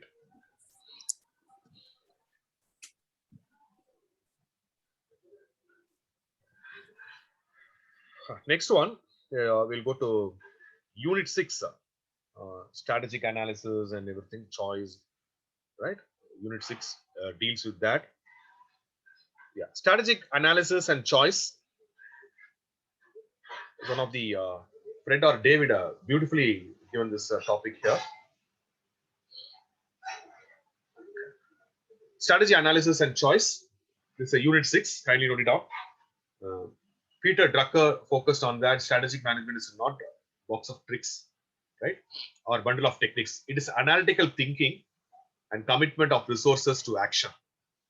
But quantification alone is not planning.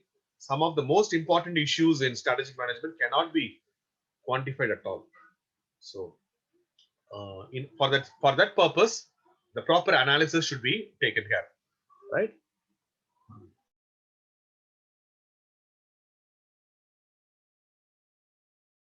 according to Bill Sapaccio, where not just products, but the whole company if necessary.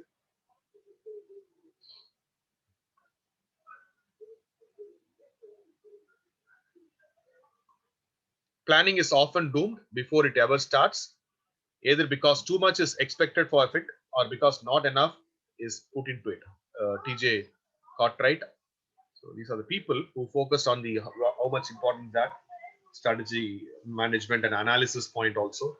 So strategic analysis and choice, making subjective decisions based on objective information. Making subjective decisions based on objective information. That's a strategic analysis and choice. See that generate feasible alternatives, evaluate the alternatives, select the specific course of action. Okay. Generating and selecting the strategy, develop set of most attractive alternative strategy, determine for the set advantages, disadvantages, trade-off, cost, benefits, involve a broad mix of personnel, representation from each department, function, provides opportunity to gain understanding of the firm's direction, provides vehicle to develop commitment to attainment of organization objectives. So involve a broad mix of personnel, right? So evaluate each alternative, internal, external audit information, firm's mission statement. I told about people, vision, that very important, listed in writing, ranked in order of attractiveness. Yeah. Strategy, formulation, analytical phase.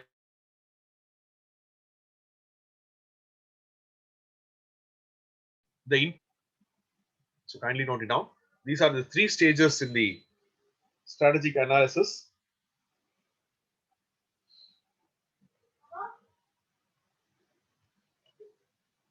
Stage 1, input stage, external factor evaluation matrix, competitive profile matrix, internal factor evaluation matrix, EFE and IFE, external, internal, competitive profile matrix. Matching stage, see this, threats, opportunities, weakness and strength. That's called as SWOT or SWOT analysis, but here it is called as the, it's called as matrix, TOWS matrix. I told about the people initially, TOWS, threats, opportunities, weakness and strength. Strategic position and action evaluation, space, Boston Consulting Group matrix, BCG matrix, internal external matrix, IE, grand strategy matrix. These are the matching stage, stage 2. So input stage, matching stage and decision stage.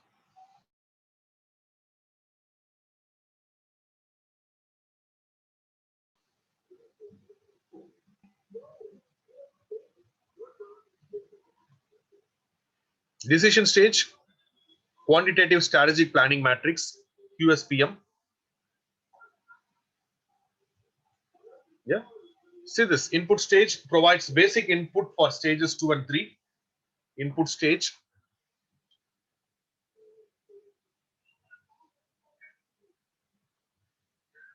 Okay. EFE, IFE and competitive profile matrix. Strategy is matching stage, stage 2. Strategy is characterized by the organizational match between internal resources and skills, opportunities and risk created by the external factors. See that matching key factors, key internal factor, key external factor, resultant strategy, strength, weakness, right? Excessive working capacity is strength, insufficient capacity is weakness, strong R&D is the strength. These are internal factors, right? Poor employee morale, internally, internal environment also, strength and weakness. Key external factor, it's called the external environment. Opportunity and threat is the external environment. See this, 20% annual growth in the cable industry, opportunity. Exit of 2 major foreign competitors from the industry, that's opportunity, exit, right? Annual growth, exit of the competitors, decreasing number of Young adults, it's a threat. Strong union activities also a threat. Resultant, acquire the, see that vision cable, how it happens, matching key factors, even merger and acquisition also happens here. Pursue horizontal integration by buying competitors' facility. Develop new products for older adults. Develop a new employee benefits package. See that. So key external factor, intel factor, external factor is equal to resultant strategy. So kindly note it down. It's very useful for you people. How it happens, how it works, and what is the strategy, resultant strategy will happens.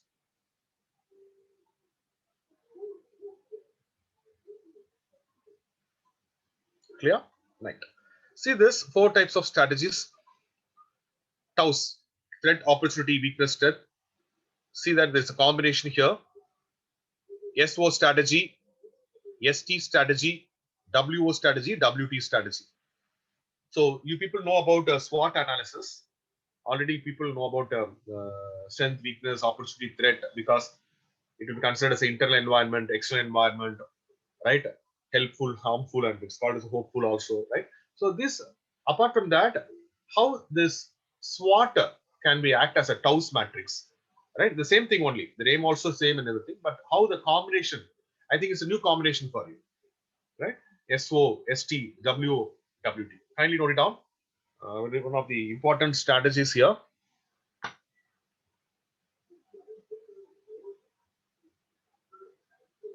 The combination of SO, ST, WO, WT.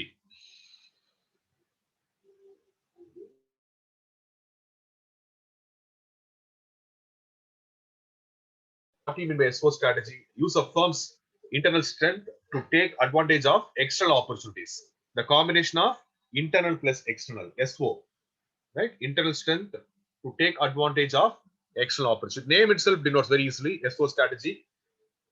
WO strategy, W weakness, opportunity threat. This is also internal and external. Improving the internal weakness by taking advantage of external opportunities. ST strategy. S is strength, T is threat, internal and external combination of that, using firm's strength to avoid or to reduce the impact of external threat. WT strategy. W is the weakness, T is the threat, internal and external. Defensive tactics aimed at reducing internal weakness and avoiding the environmental threats. So WT, weakness and threat should be avoided. See that the TOWS matrix. Now we see the combination of that SO, ST, WO, WT. List the firm's key external opportunities. List the firm's key external threats. List the firm's key internal strength. List the firm's key internal weakness.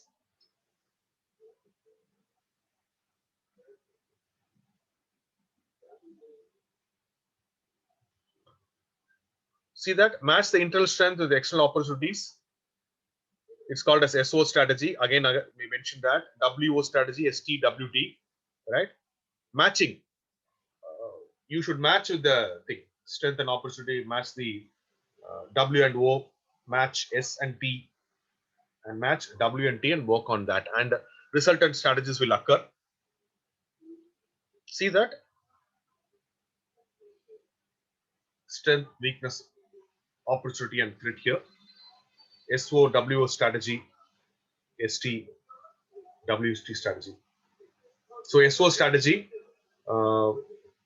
everything you should list it out, list out the strength, list out the weakness, list out the opportunity, list out the threat. Normally in SWOT analysis also you've done that, but here you should done in the form of matrix. That's all. Normally SWOT analysis, you verify, you correlate with everything, right? So here in a matrix form, box form, it's called as a box form structure, cell structure. Matrix also called as the different names actually, right? Use strength to take opportunities, overcome weakness by taking advantage of opportunities, use strength to avoid threats, minimize the weakness, and avoids the threats. So see this.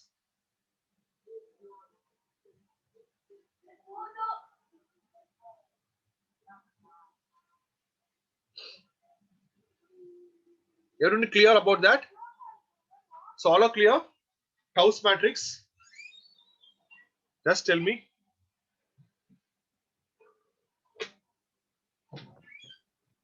So this is a new for you people. I think everybody knows about SWOT analysis. You people know about SWOT analysis. What about TOWS matrix?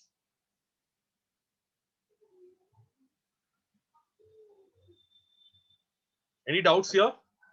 House is no news, sir, but what is already known. You people know. Yes, Karthik told about that. You people know, everyone knows about SWOT analysis, right? It's a common Yes, analysis. sir, everyone knows. But TOWS matrix, right? See this. How beautifully you can match it out. This is a matching actually. You are matching strength with opportunity. Yes, WOST, WT. This also you can do that. Listing out the strength, weakness, right? So normally, kindly make a practice of it. If you are a no SWOT analysis, kindly list it out and do the TOWS matrix. Very simple.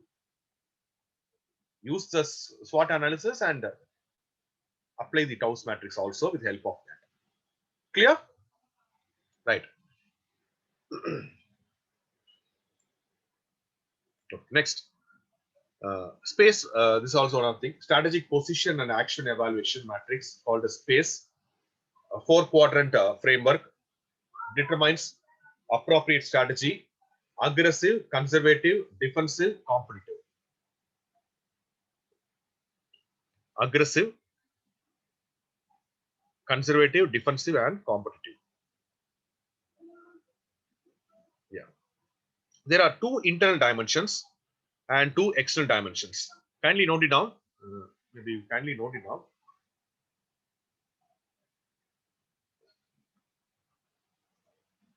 Yeah. 2 internal. Financial strength, it's called as FS. Competitive advantage, normally CA. External dimensions, environmental stability, industry strength, ES and IS.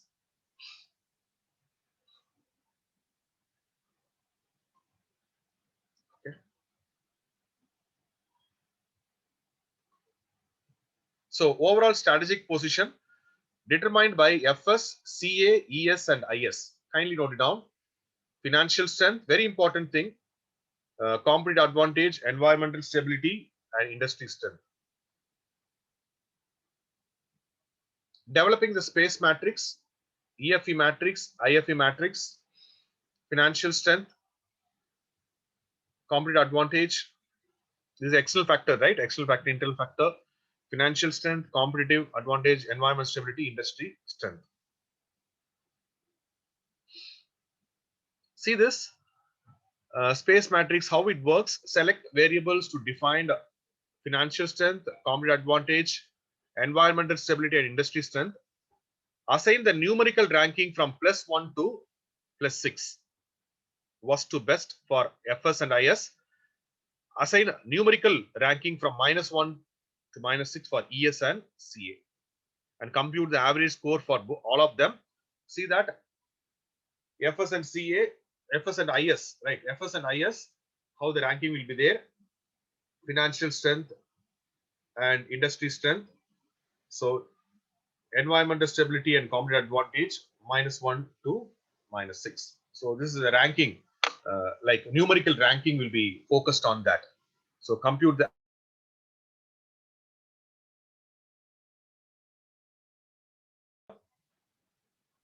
space, right? Add the 2 scores on the x-axis and plot. Add the scores on y-axis and plot y. Plot the intersection of the new xy point. So this normally, you know that graphic graphs normally they'll used actually.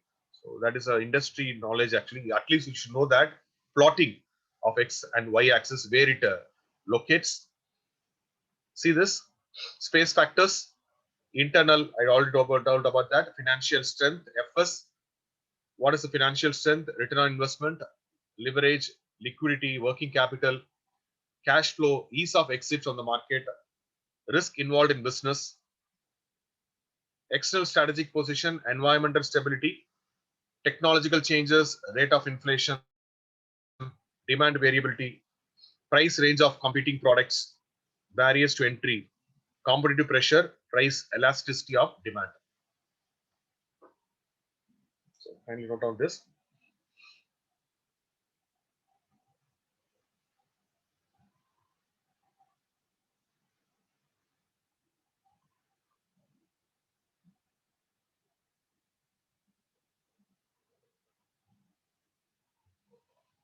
Okay, competitive advantage, market share, product quality, product life cycle.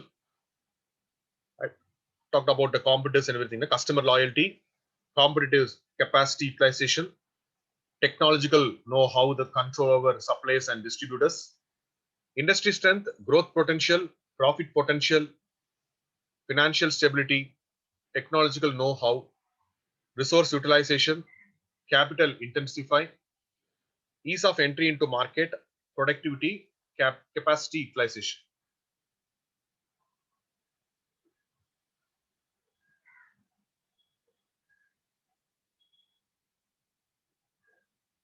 Right. So this is the plotting actually happens. Right. See this next one is the BCG matrix. First one tau space BCG matrix, Boston Consulting Group matrix, enhances a multidimensional firm's efforts to formulate strategies. Autonomous division or profit centers constitute the business portfolio. Firms' divisions may compete in different industries requiring separate strategy. So see this, it focuses on market share position and industry growth rate, manage business portfolio through relative market share position, industry growth rate.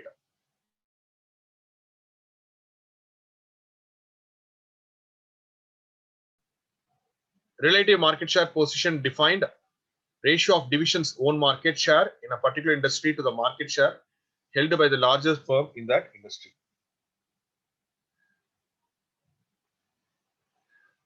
See this? Question marks, stars, cash cows, dogs. These are the BCG matrix involved there. Question mark, stars, cash cows, and dogs. What is question marks? Low relative market share position, yet compete in high growth industry. Okay, cash needs are high, cash generation is low. Decision to strengthen a diverse. High relative market share and high industry growth rate. Best long run opportunities for growth and profitability. Substantial investment to maintain or strengthen dominant position. Integration strategies, intensive strategies, joint venture. Cash cows, high relative market share position, but compete in low growth industry. Generate cash in excess of their needs, milk for other purposes. Maintain strong position as long as possible. Product development, concentric diversification. If weak becomes weak, retrenchment or divestiture will happen here. Low relative market share and compete in slow or no market growth, weak internal and external position. Decide to liquidate, divest, and retrenchment. These are the BCG matrix, normally Boston Consulting Group, with the 4 quadrants normally used. Grand strategy matrix, popular tool for formulating alternative strategies based on 2 evaluative dimensions: competitive position, market growth.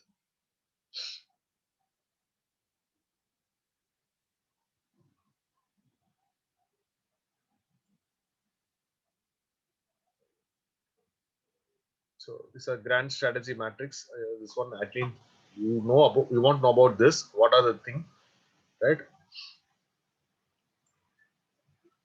So see this: quadrant 1, quadrant 2, quadrant 3, quadrant 4. Weak competitive, stock competitive position, slow market growth, rapid active market growth. So maybe you can kindly note down this, how it happens. Quadrants.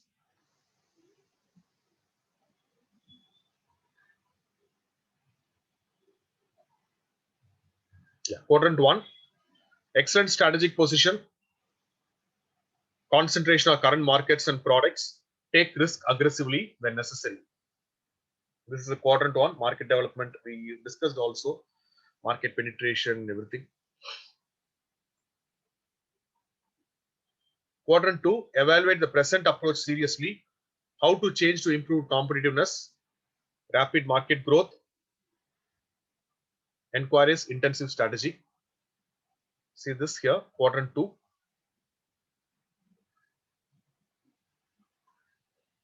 Compete in slow growth industries, weak competitive position, drastic changes quickly, cost and asset reduction is indicated, retrenchment. Quadrant four, strong competitive position, slow growth industry, diversification indicated to more promising growth areas. So it's one of the grand strategy with the help of this quadrants and everything. Right? So QSPM, the last one, quantitative strategy planning matrix, tools for objective evaluation of alternative strategy based on identify external and internal crucial success factors, requires good intuitive judgment. So how its alternatives will be evaluated here? Key external factors, even the pest, everything is there. Key internal factors.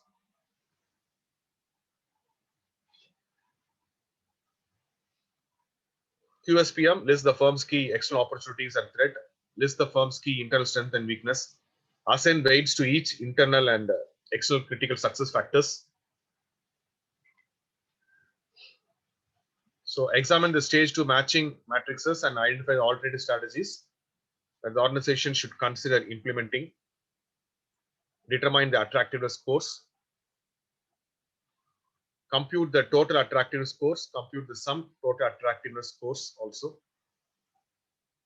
Positives, set of strategies examined simultaneously or sequentially. Requires the integration of pertinent external and internal factors in the decision-making process. Requires intuitive judgment and educated assumptions only as good as the pre-requisite inputs.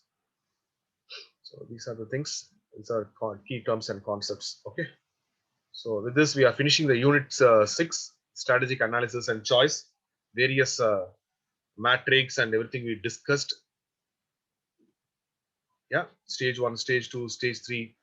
Stage 3 is the decision stage, quantitative strategy planning matrix. See this. So I give you the broadened view of this. So let me have a 5 minutes break. Now time is 11 o'clock. We'll come by 11:05. So unit 6 is over. We'll start with unit 7. Right? 11:05 Okay, right. Thank you. Yeah.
Hello, shall we start?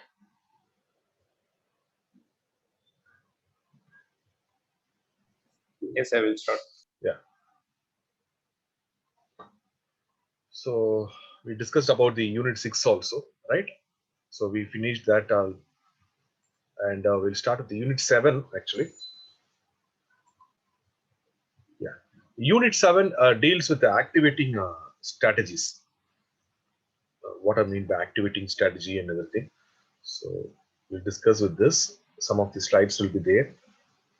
So activating strategy, what do you mean by the new term?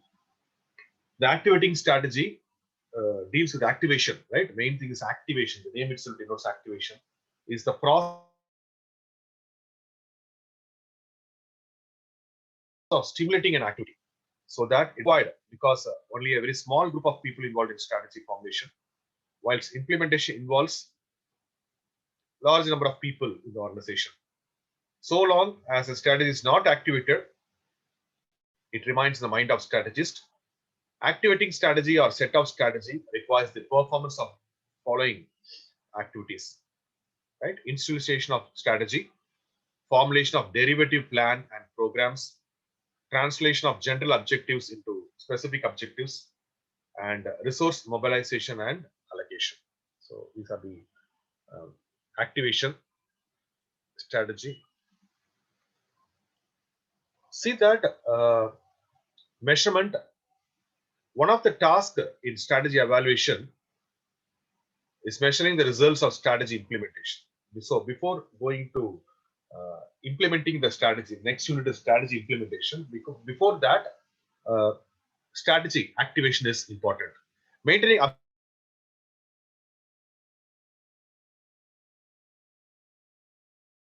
assessing and measuring the strategies use evaluation tools, financial statements, questionnaires, and interviews.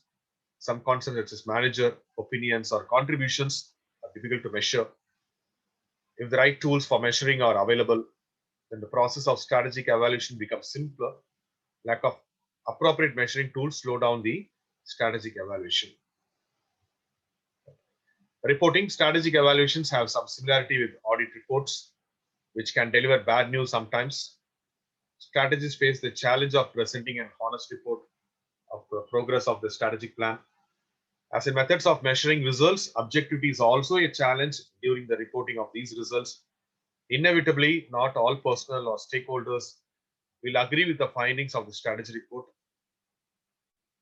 Strategists therefore face the task of presenting a fair report which does not trigger the organizational conflict. So, measure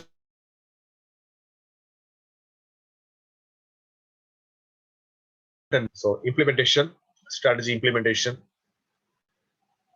So, how this strategy implementation activation strategy plays a role.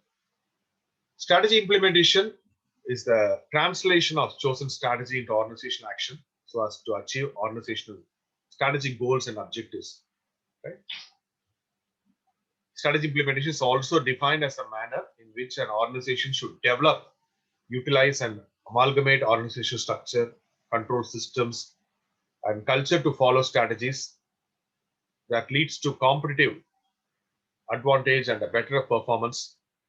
Organizational structure allocates special value, developing tasks and roles to the employees, and states how these tasks and roles can be correlated to maximize efficiency, quality, and customer satisfaction, the pillars of the competitive advantage. But organization structure is not sufficient in itself to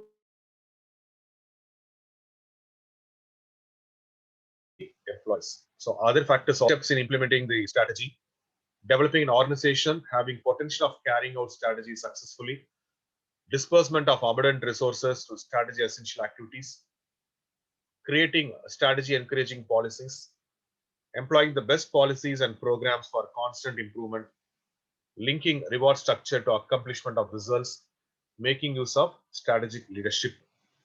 So these are the things. Three models of strategy: linear, adaptive, and interpretive. Linear strategy.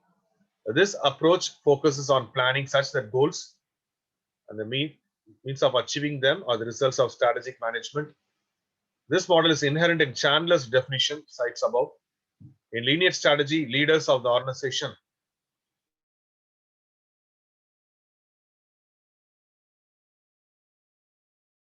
how they will deal with the challenge. I will tell you about the Chandlers in the forthcoming slides in 8th unit. Adaptive strategy. This approach corresponds to notion of incrementalism. Strategy is concerned with the development of viable match between opportunities and the risk present in the external environment and the organization capabilities and resources of exploiting these opportunities. In adaptive strategy, the organization and its parts change proactively or reactively in order to be aligned with consumer preferences. So, consumer preferences focus on the adaptive strategy.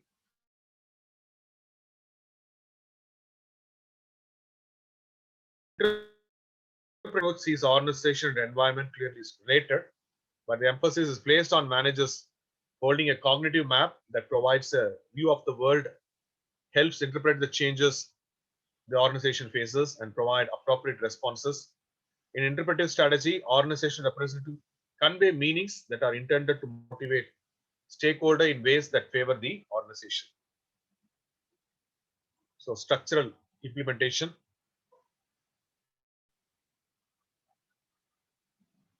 Structural considerations in strategic implementation.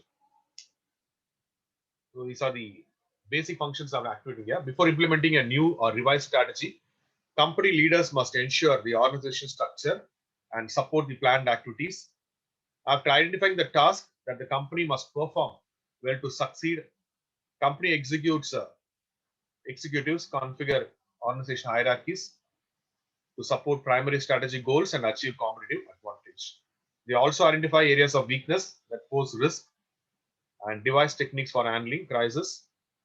Successful strategic implementation depends on structuring the organization employees so they can most effectively use the tools and resources available to create quality products and services. So, structuring the activities to prevent the staff from spending time on activities not directly to achieve company strategy goals. Managers should identify the tasks that can be outsourced to third-party vendors. Structuring work this way allows experts to perform these jobs, typically at a lower cost. While employees focus on their core competencies supporting main business, for example, computer manufacturers typically outsource assembly while focusing internally on design, sales, and distribution duties. Right? Aligning the functions to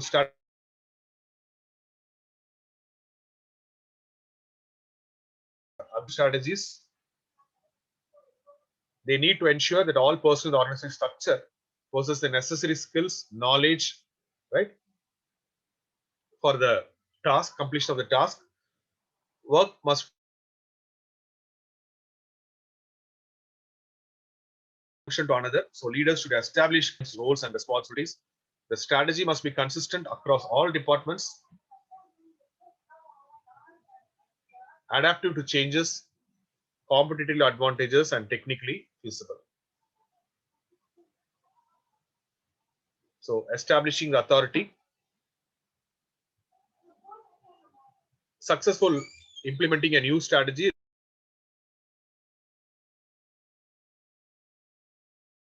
that managers and employees understand and which decisions employee have the empowerment to make without further approval.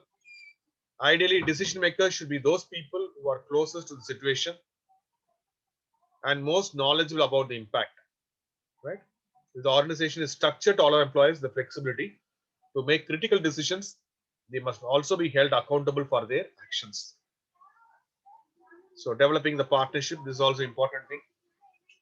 Strategic implementations require personnel to work together to achieve specific, smart thing, specific, measurable, attainable, relevant, and time constrained goals, smart activities, and objectives.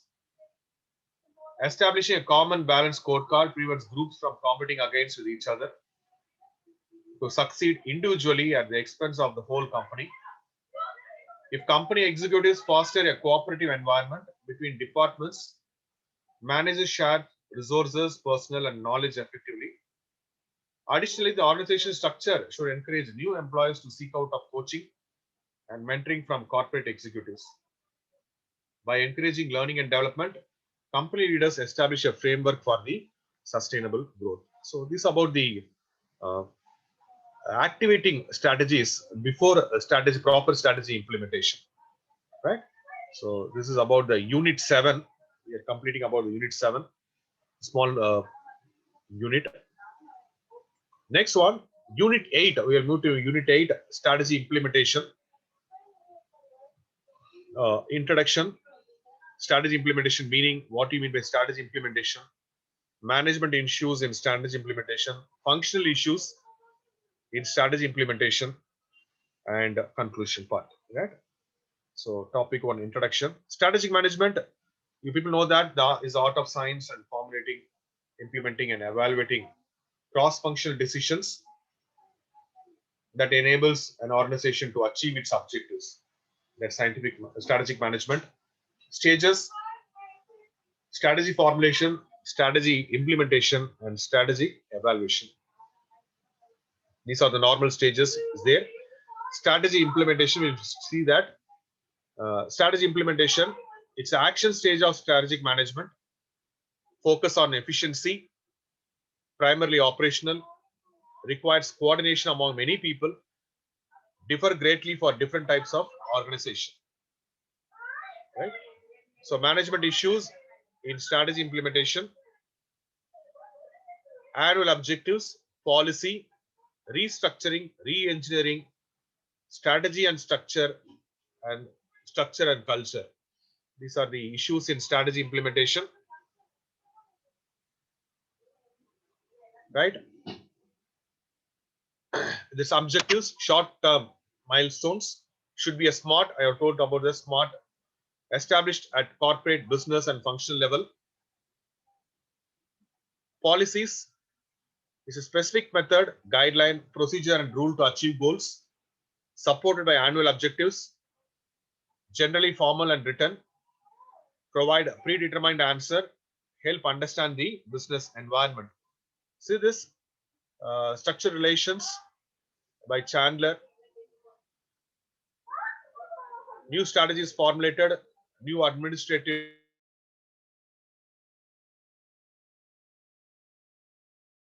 arise, to structure is established, organizational performance improves. Organization structures, functional structure,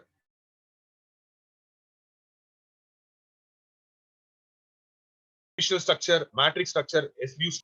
See this functional structure, how it happens here: CEO, functional managers, and project coordination here. So staffs will be there here. Next one, matrix structure. Division structures or division structure: CEO, divisional product, various divisions. You know that division department structure also, it's called as department structure also. R&D, marketing, finance, purchase, all the divisions will be there. Division structure. Matrix structure: director, project managers A, B, C,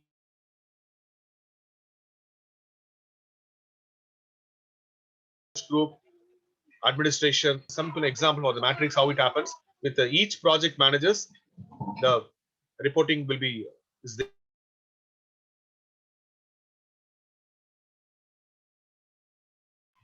Levels: business level, operation level.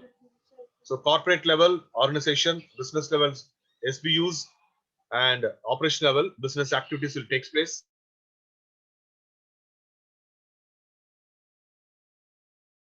Downsizing involves in cutting of the cost or reducing its size through the sale of assets.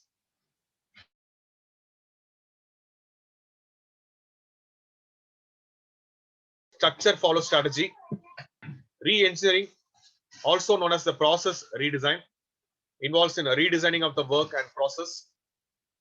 Care focus is changing instead of eliminating. So re-engineering and restructuring is there. in implementation. Structure and culture. See this culture and strategy. Organizational culture yields strategy for breakfast, lunch, and dinner. See that culture and contribute to successful strategy. A close match between culture and strategy is required. Culture eats strategy for breakfast and everything. So a simple example here given.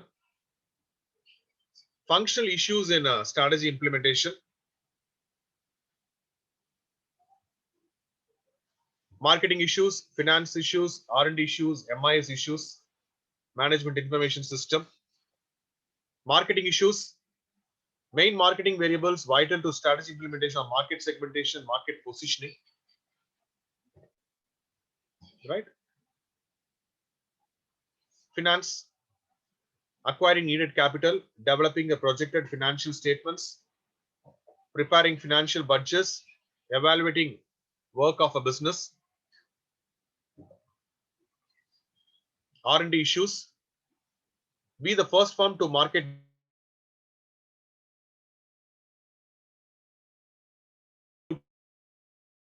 be a low cost producer. R&D also plays a role in product life cycle, right? Introduction, growth, maturity, and decline. In that, new product development also plays an important role in R&D. The various functions of MIS. This MIS strategy: information collection, retrieval, and storage, keeping managers informed, coordination of activities, reduction of cost, reduce the cost. So implementation of the strategy is a process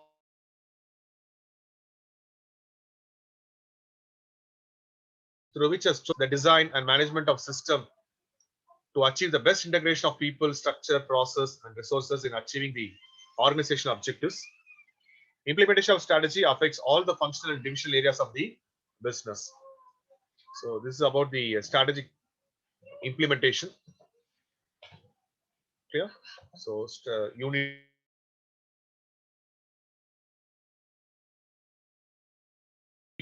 the strategic implementation and everything. Right. Next one, we'll move to unit 9 here. Strategic evaluation and control. This is E and C. It's called strategic evaluation. Yeah, the strategic management process, we've already told about that. Environment scanning, if you could see that, strategic formulation, strategy implementation, strategy evaluation. Strategy evaluation is defined as the process of determining the effectiveness of a given strategy in achieving the organizational objectives and taking corrective actions wherever required. Okay. So evaluation purpose, you want to evaluate, audit, that also takes place. Strategy evaluation is the final step of strategy management process. The key strategy evaluation activities are appraising internal and external factors that are the root of present strategies, measuring the performance,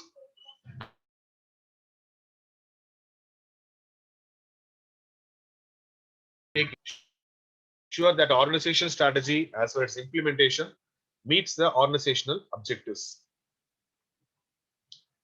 Through the process of strategic evaluation control, the strategies attempt to answer set of questions as below. See this in the evaluation part. This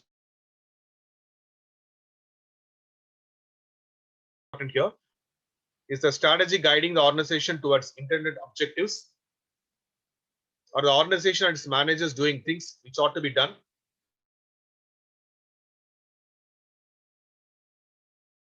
Is there a need to change and reformulate the strategy? Are the time schedules being adhered to? Are the resources being utilized properly? What needs to be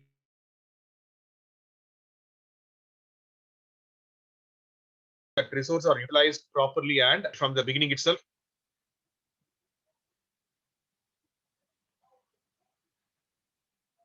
Right?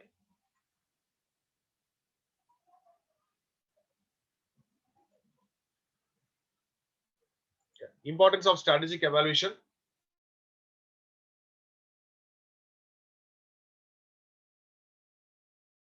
Strategy requirements.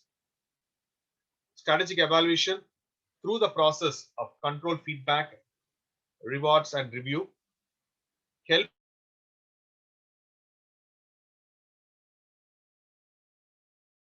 successful strategic evaluation provides a considerable amount of information and experience to strategists that can be a use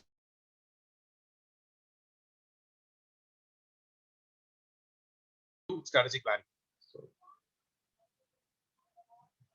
participants in strategic evaluation. Who are the participants? Shareholders, board of directors,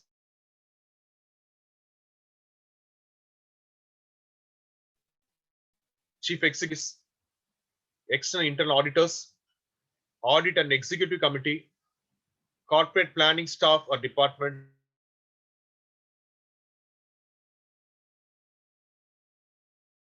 managers. This process will happen here. Fixing benchmark of performance. While fixing the benchmark, strategy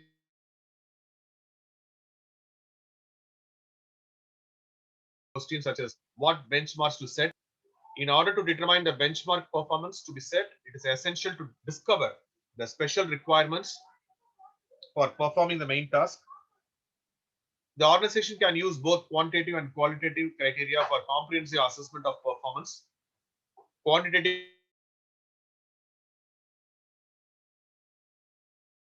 includes determination of net profit, cost of production, rate of employee turnover, etc. Among the qualitative factors are subjective evaluation of factors such as skills, competencies, risk-taking potential, fixing, flexibility, etc.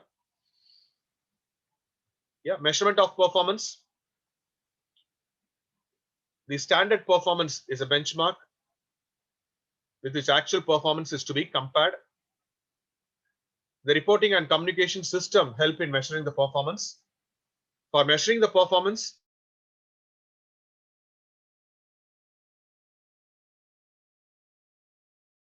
see that financial statements plays an important role, how this is happening or not. Analyzing the variance while measuring the actual performance.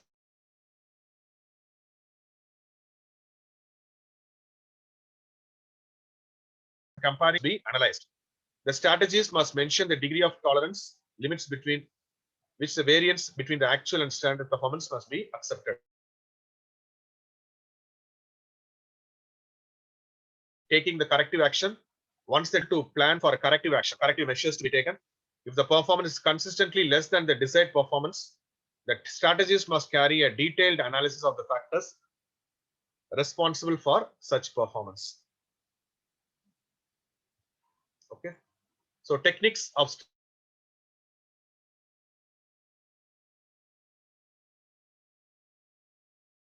evaluation and benchmarking. These are the techniques normally used for strategic evaluation. And types of strategic control. The types of strategic controls are implementation control. Evaluation part we discussed. This is control here.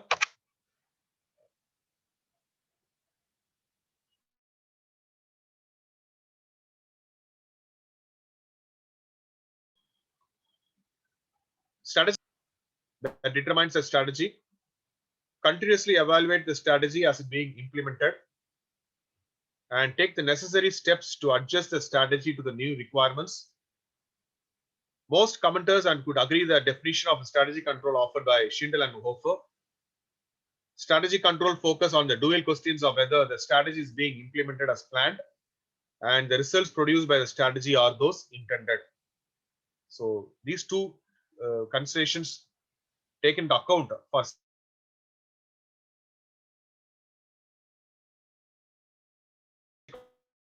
control and planned and the results produced once the strategy is implemented. So premise control, four types of control we discussed. Every strategy is based on certain planning premises or predictions. Premise control has been designed to check systematically and continuously whether or not the premises set during the planning and implementation process are still valid. It involves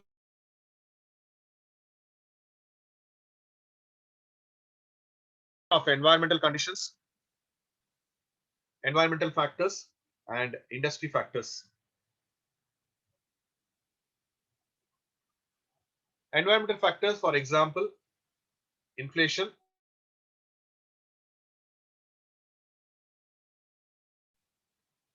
technology, interest rates, regulation, and demographic, social changes.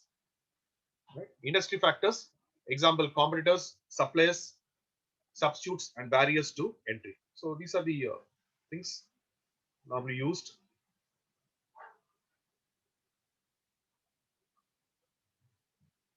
You can note it down. These are premise control, environmental, and industry factors.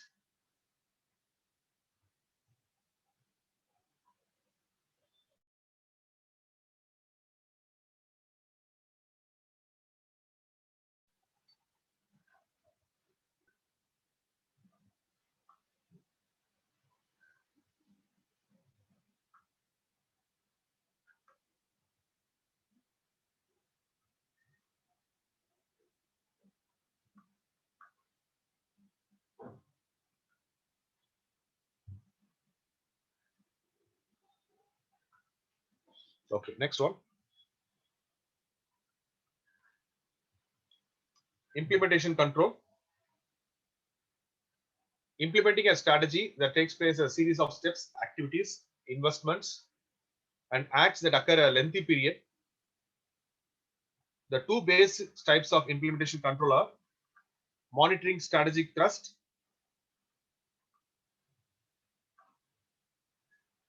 and milestone reviews. Monitoring strategic thrust, it's a new or key strategic programs. Two approaches are useful in enacting the implementation controls focused on monitoring the strategic thrust. One way is to agree early in the planning process on which thrust are critical factors, the success of the strategy or thrust. The second approach is used stop-go assessments linked to the series of meaningful thresholds.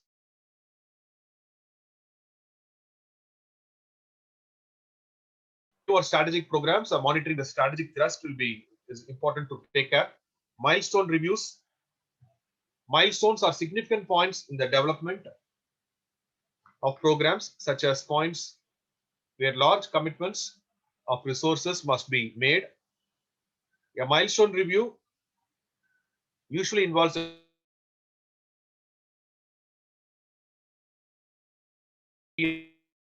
assessment of the strategy, focusing the direction of the company.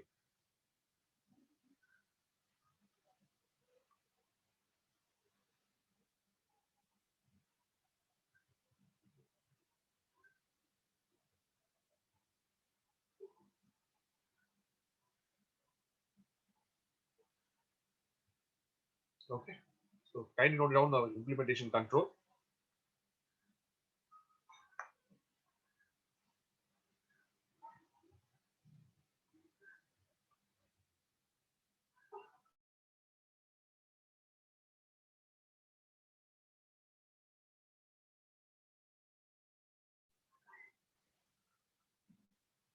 Next one. Strategy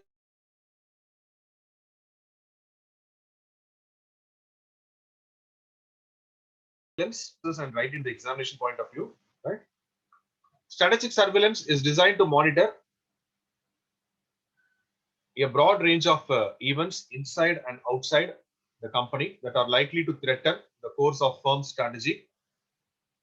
The basic idea behind strategic surveillance is that some form of general monitoring of multiple information resources should be encouraged, with the specific intent being an opportunity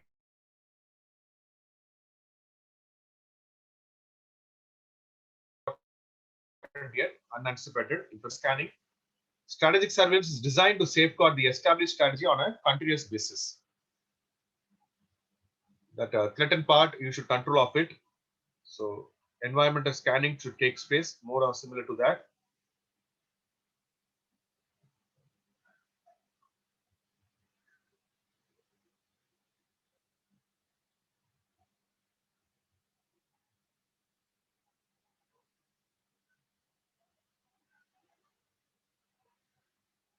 Okay. Next one, special alert control. Another type of strategic control.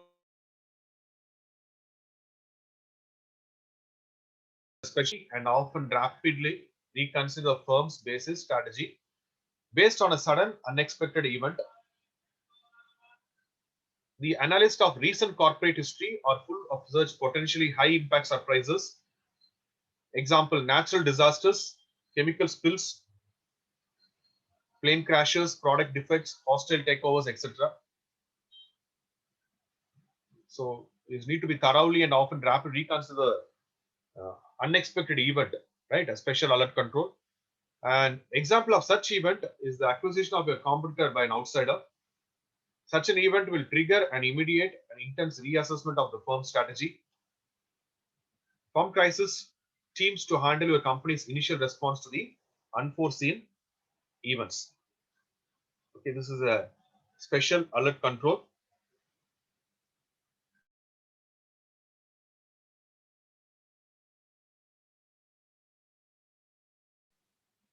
We finished.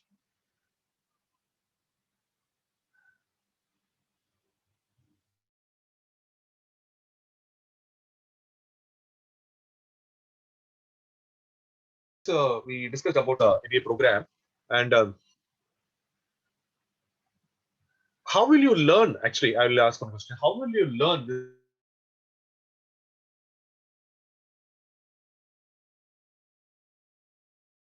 We discussed a lot actually, right? Terminologies and everything. How it become a practice for you? Any idea on that? Suppose we discussed about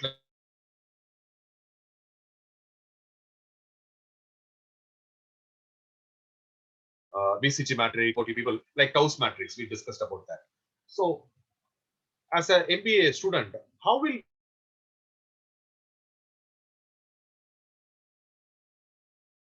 any idea on that? And you go into the workplace, and how will you learn this actually? Any idea?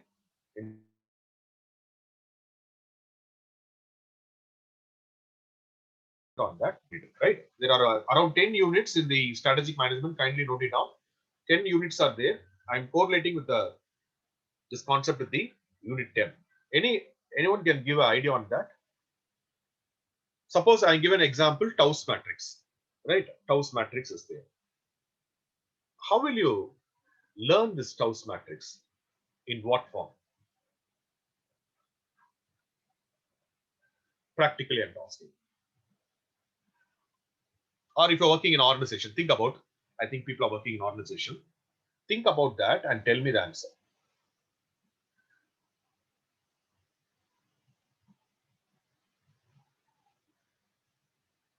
Suppose you are working in organization, right? You know the mission, vision. Every organization, every company have all the things will be there, like mission, vision, objectives, goals. So, right? If you're working in a company, you know all the mission, vision statements of the company and what is their goal, everything. So just think over.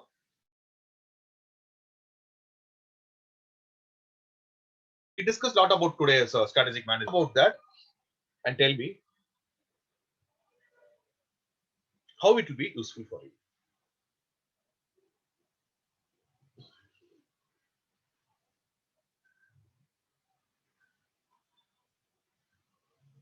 Anyone?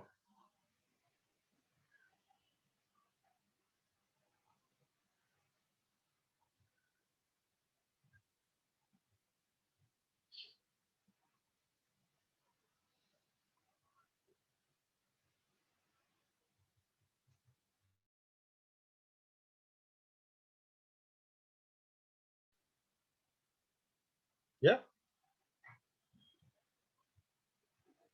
Okay. Cost leadership we discussed, right? I will give you a simple example. We discussed about cost leadership and Sarana stores and everything. What is it actually? Anyone can tell me?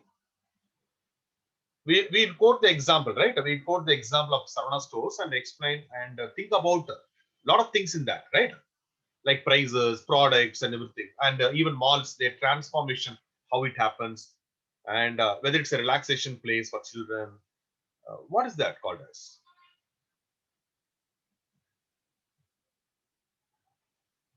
Anybody? I think you understand my question or not? Yes, sir. It's a type Yeah. of strategy, no? So that's what A strategy. Yes, strategy.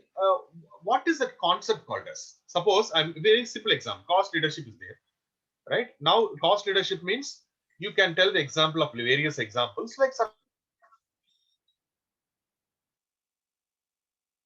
Walmart and Southwest Airlines, LCC carriers and everything. So what is that actually? Because you are analyzing, think about, you are, suppose Sarana Stores means you are analyzing all the things like that owner is also transformed into actor, the recent up to date. What is that?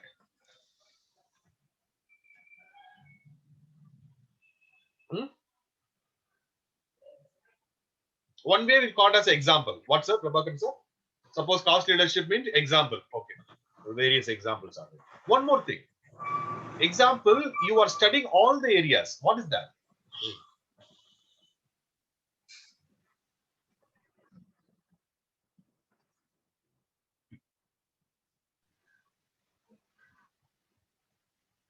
Field analyzing, sir. Field analysis. Okay. What about case study analysis? Okay, yes, sir. Previous case study analysis. It's a form of case study analysis. It's a form of case study because you just think about it. Case study means, okay, articles also, you give newspapers also, case study will be there. Even a present lively also. Suppose Sarana Stores is there, you are assessing all the things, right? Even their strength also you assess. Weakness also assess, right? Opportunity, threats, everything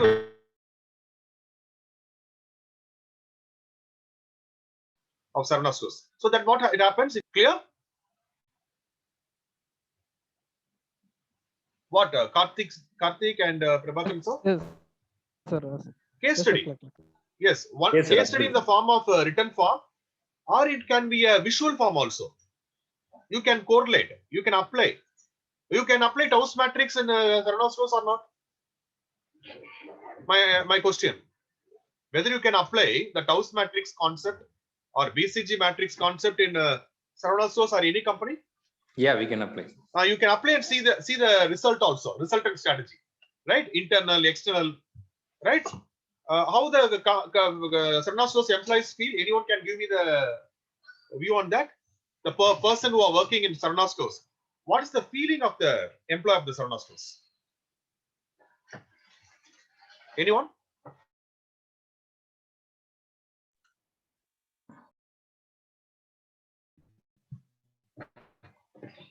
Whether it's a Sarana Stores or a retail, anything you can tell me. What is the feel of the person, employees?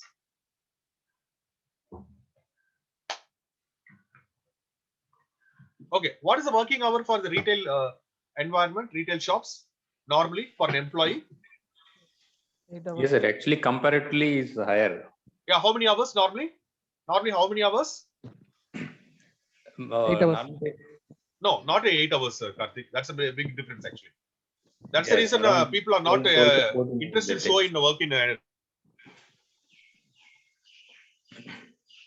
Yes, sir. Comparatively high, sir, because Yeah, it but can retail take up, opportunity. yeah, 12 to 14 hours, literally. Yeah, 12 to 14 hours, more than 12 hours. I'll tell you, more than 12 hours. What is another weakness of the retail industry? I'm talking about retail industry.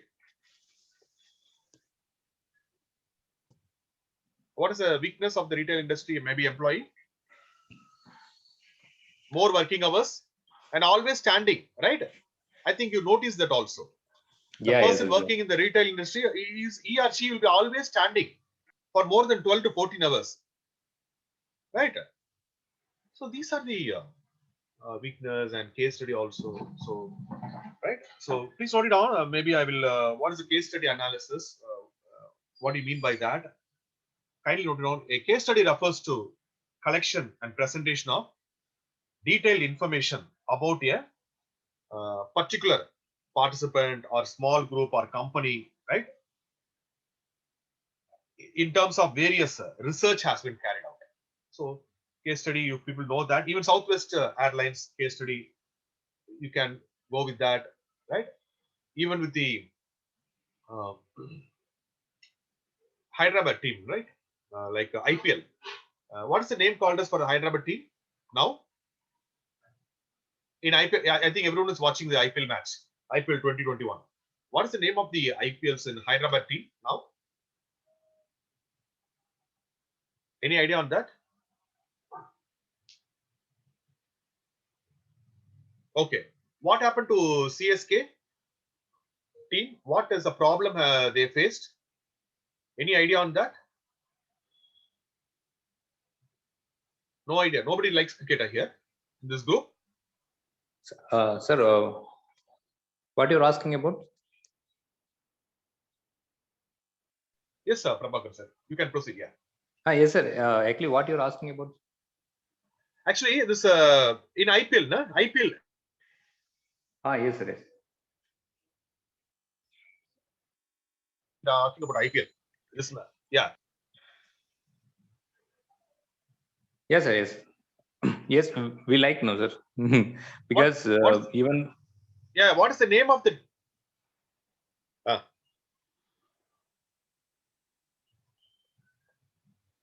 Sir, you're coming broken, sir.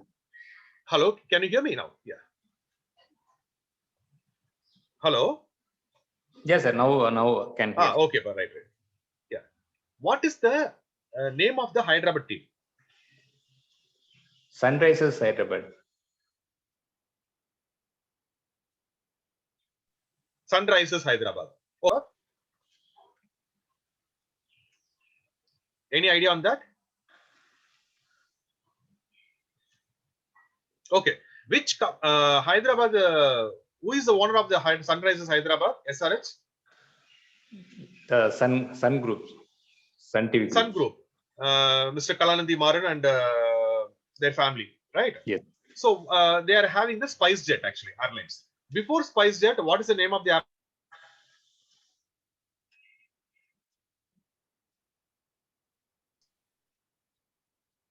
Any idea on that? Sun Group is acquired that airlines. Then only the name is changed to SpiceJet. Any idea on that?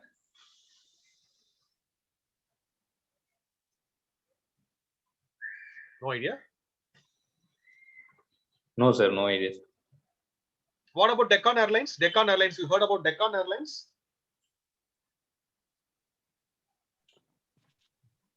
Yes, yes. The low cost airlines. Cost airlines. Deccan Airlines. Okay, Deccan. Yeah, Deccan Airlines is the role model actually. The movie came now, sir, regarding that on license. Airlines only have the Deccan charges. You know that in the IPL team, they only introduced the Deccan charges. Hyderabad team. Deccan. It belongs to Deccan Airlines. So what happened? They sold to the Sun Group, Mr. Kalanthi Maran's group. So what happens? They bought the SpiceJet. The name is changed to SpiceJet, and even the IPL team also brought out by the Kalanthi Maran team. Deccan charges changes to Sunrisers Hyderabad. So these are the things happened, right? Because this is also one of the case study, right? Even Deccan newspaper is also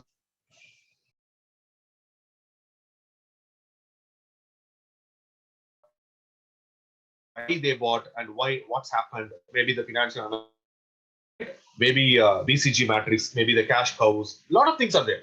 So you can apply the strategic management concept in the case study analysis also. Clear? Right? Are you clear? Yes, sir. Yes. Yes. Suppose my simple example: if a company is there, any company is there, definitely you should analyze the case. So that will be a case study analysis. Very simple. It should not be in a written, or it should not be in a journal, article, or newspaper. A company itself become a case analysis. You can do with that. You can analyze it with the help of these concepts. That is the important thing. Strategic management, even corporate strategy, business level strategy, everything you can apply here. Clear? Right? I think I'll finish the strategic management syllabus for you, and units are completed. Unit 10 is only the case study analysis, importance of case study analysis, why it is important. So that is the reason I given the definition. I given various examples for you, right? So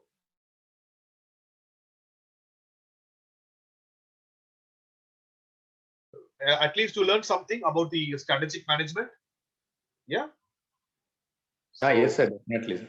Yeah. Please follow the slides also, whatever slides I shared with you people. Right. Thanks a lot. Yeah. Once again, thanks a lot for you people. Be safe. Right. Always take care of your family. Thank you. We'll meet. Thank you, sir. Thank you very much. Thank you, sir. Right? Thank you. I think we'll wind up here. Yeah. Thank you.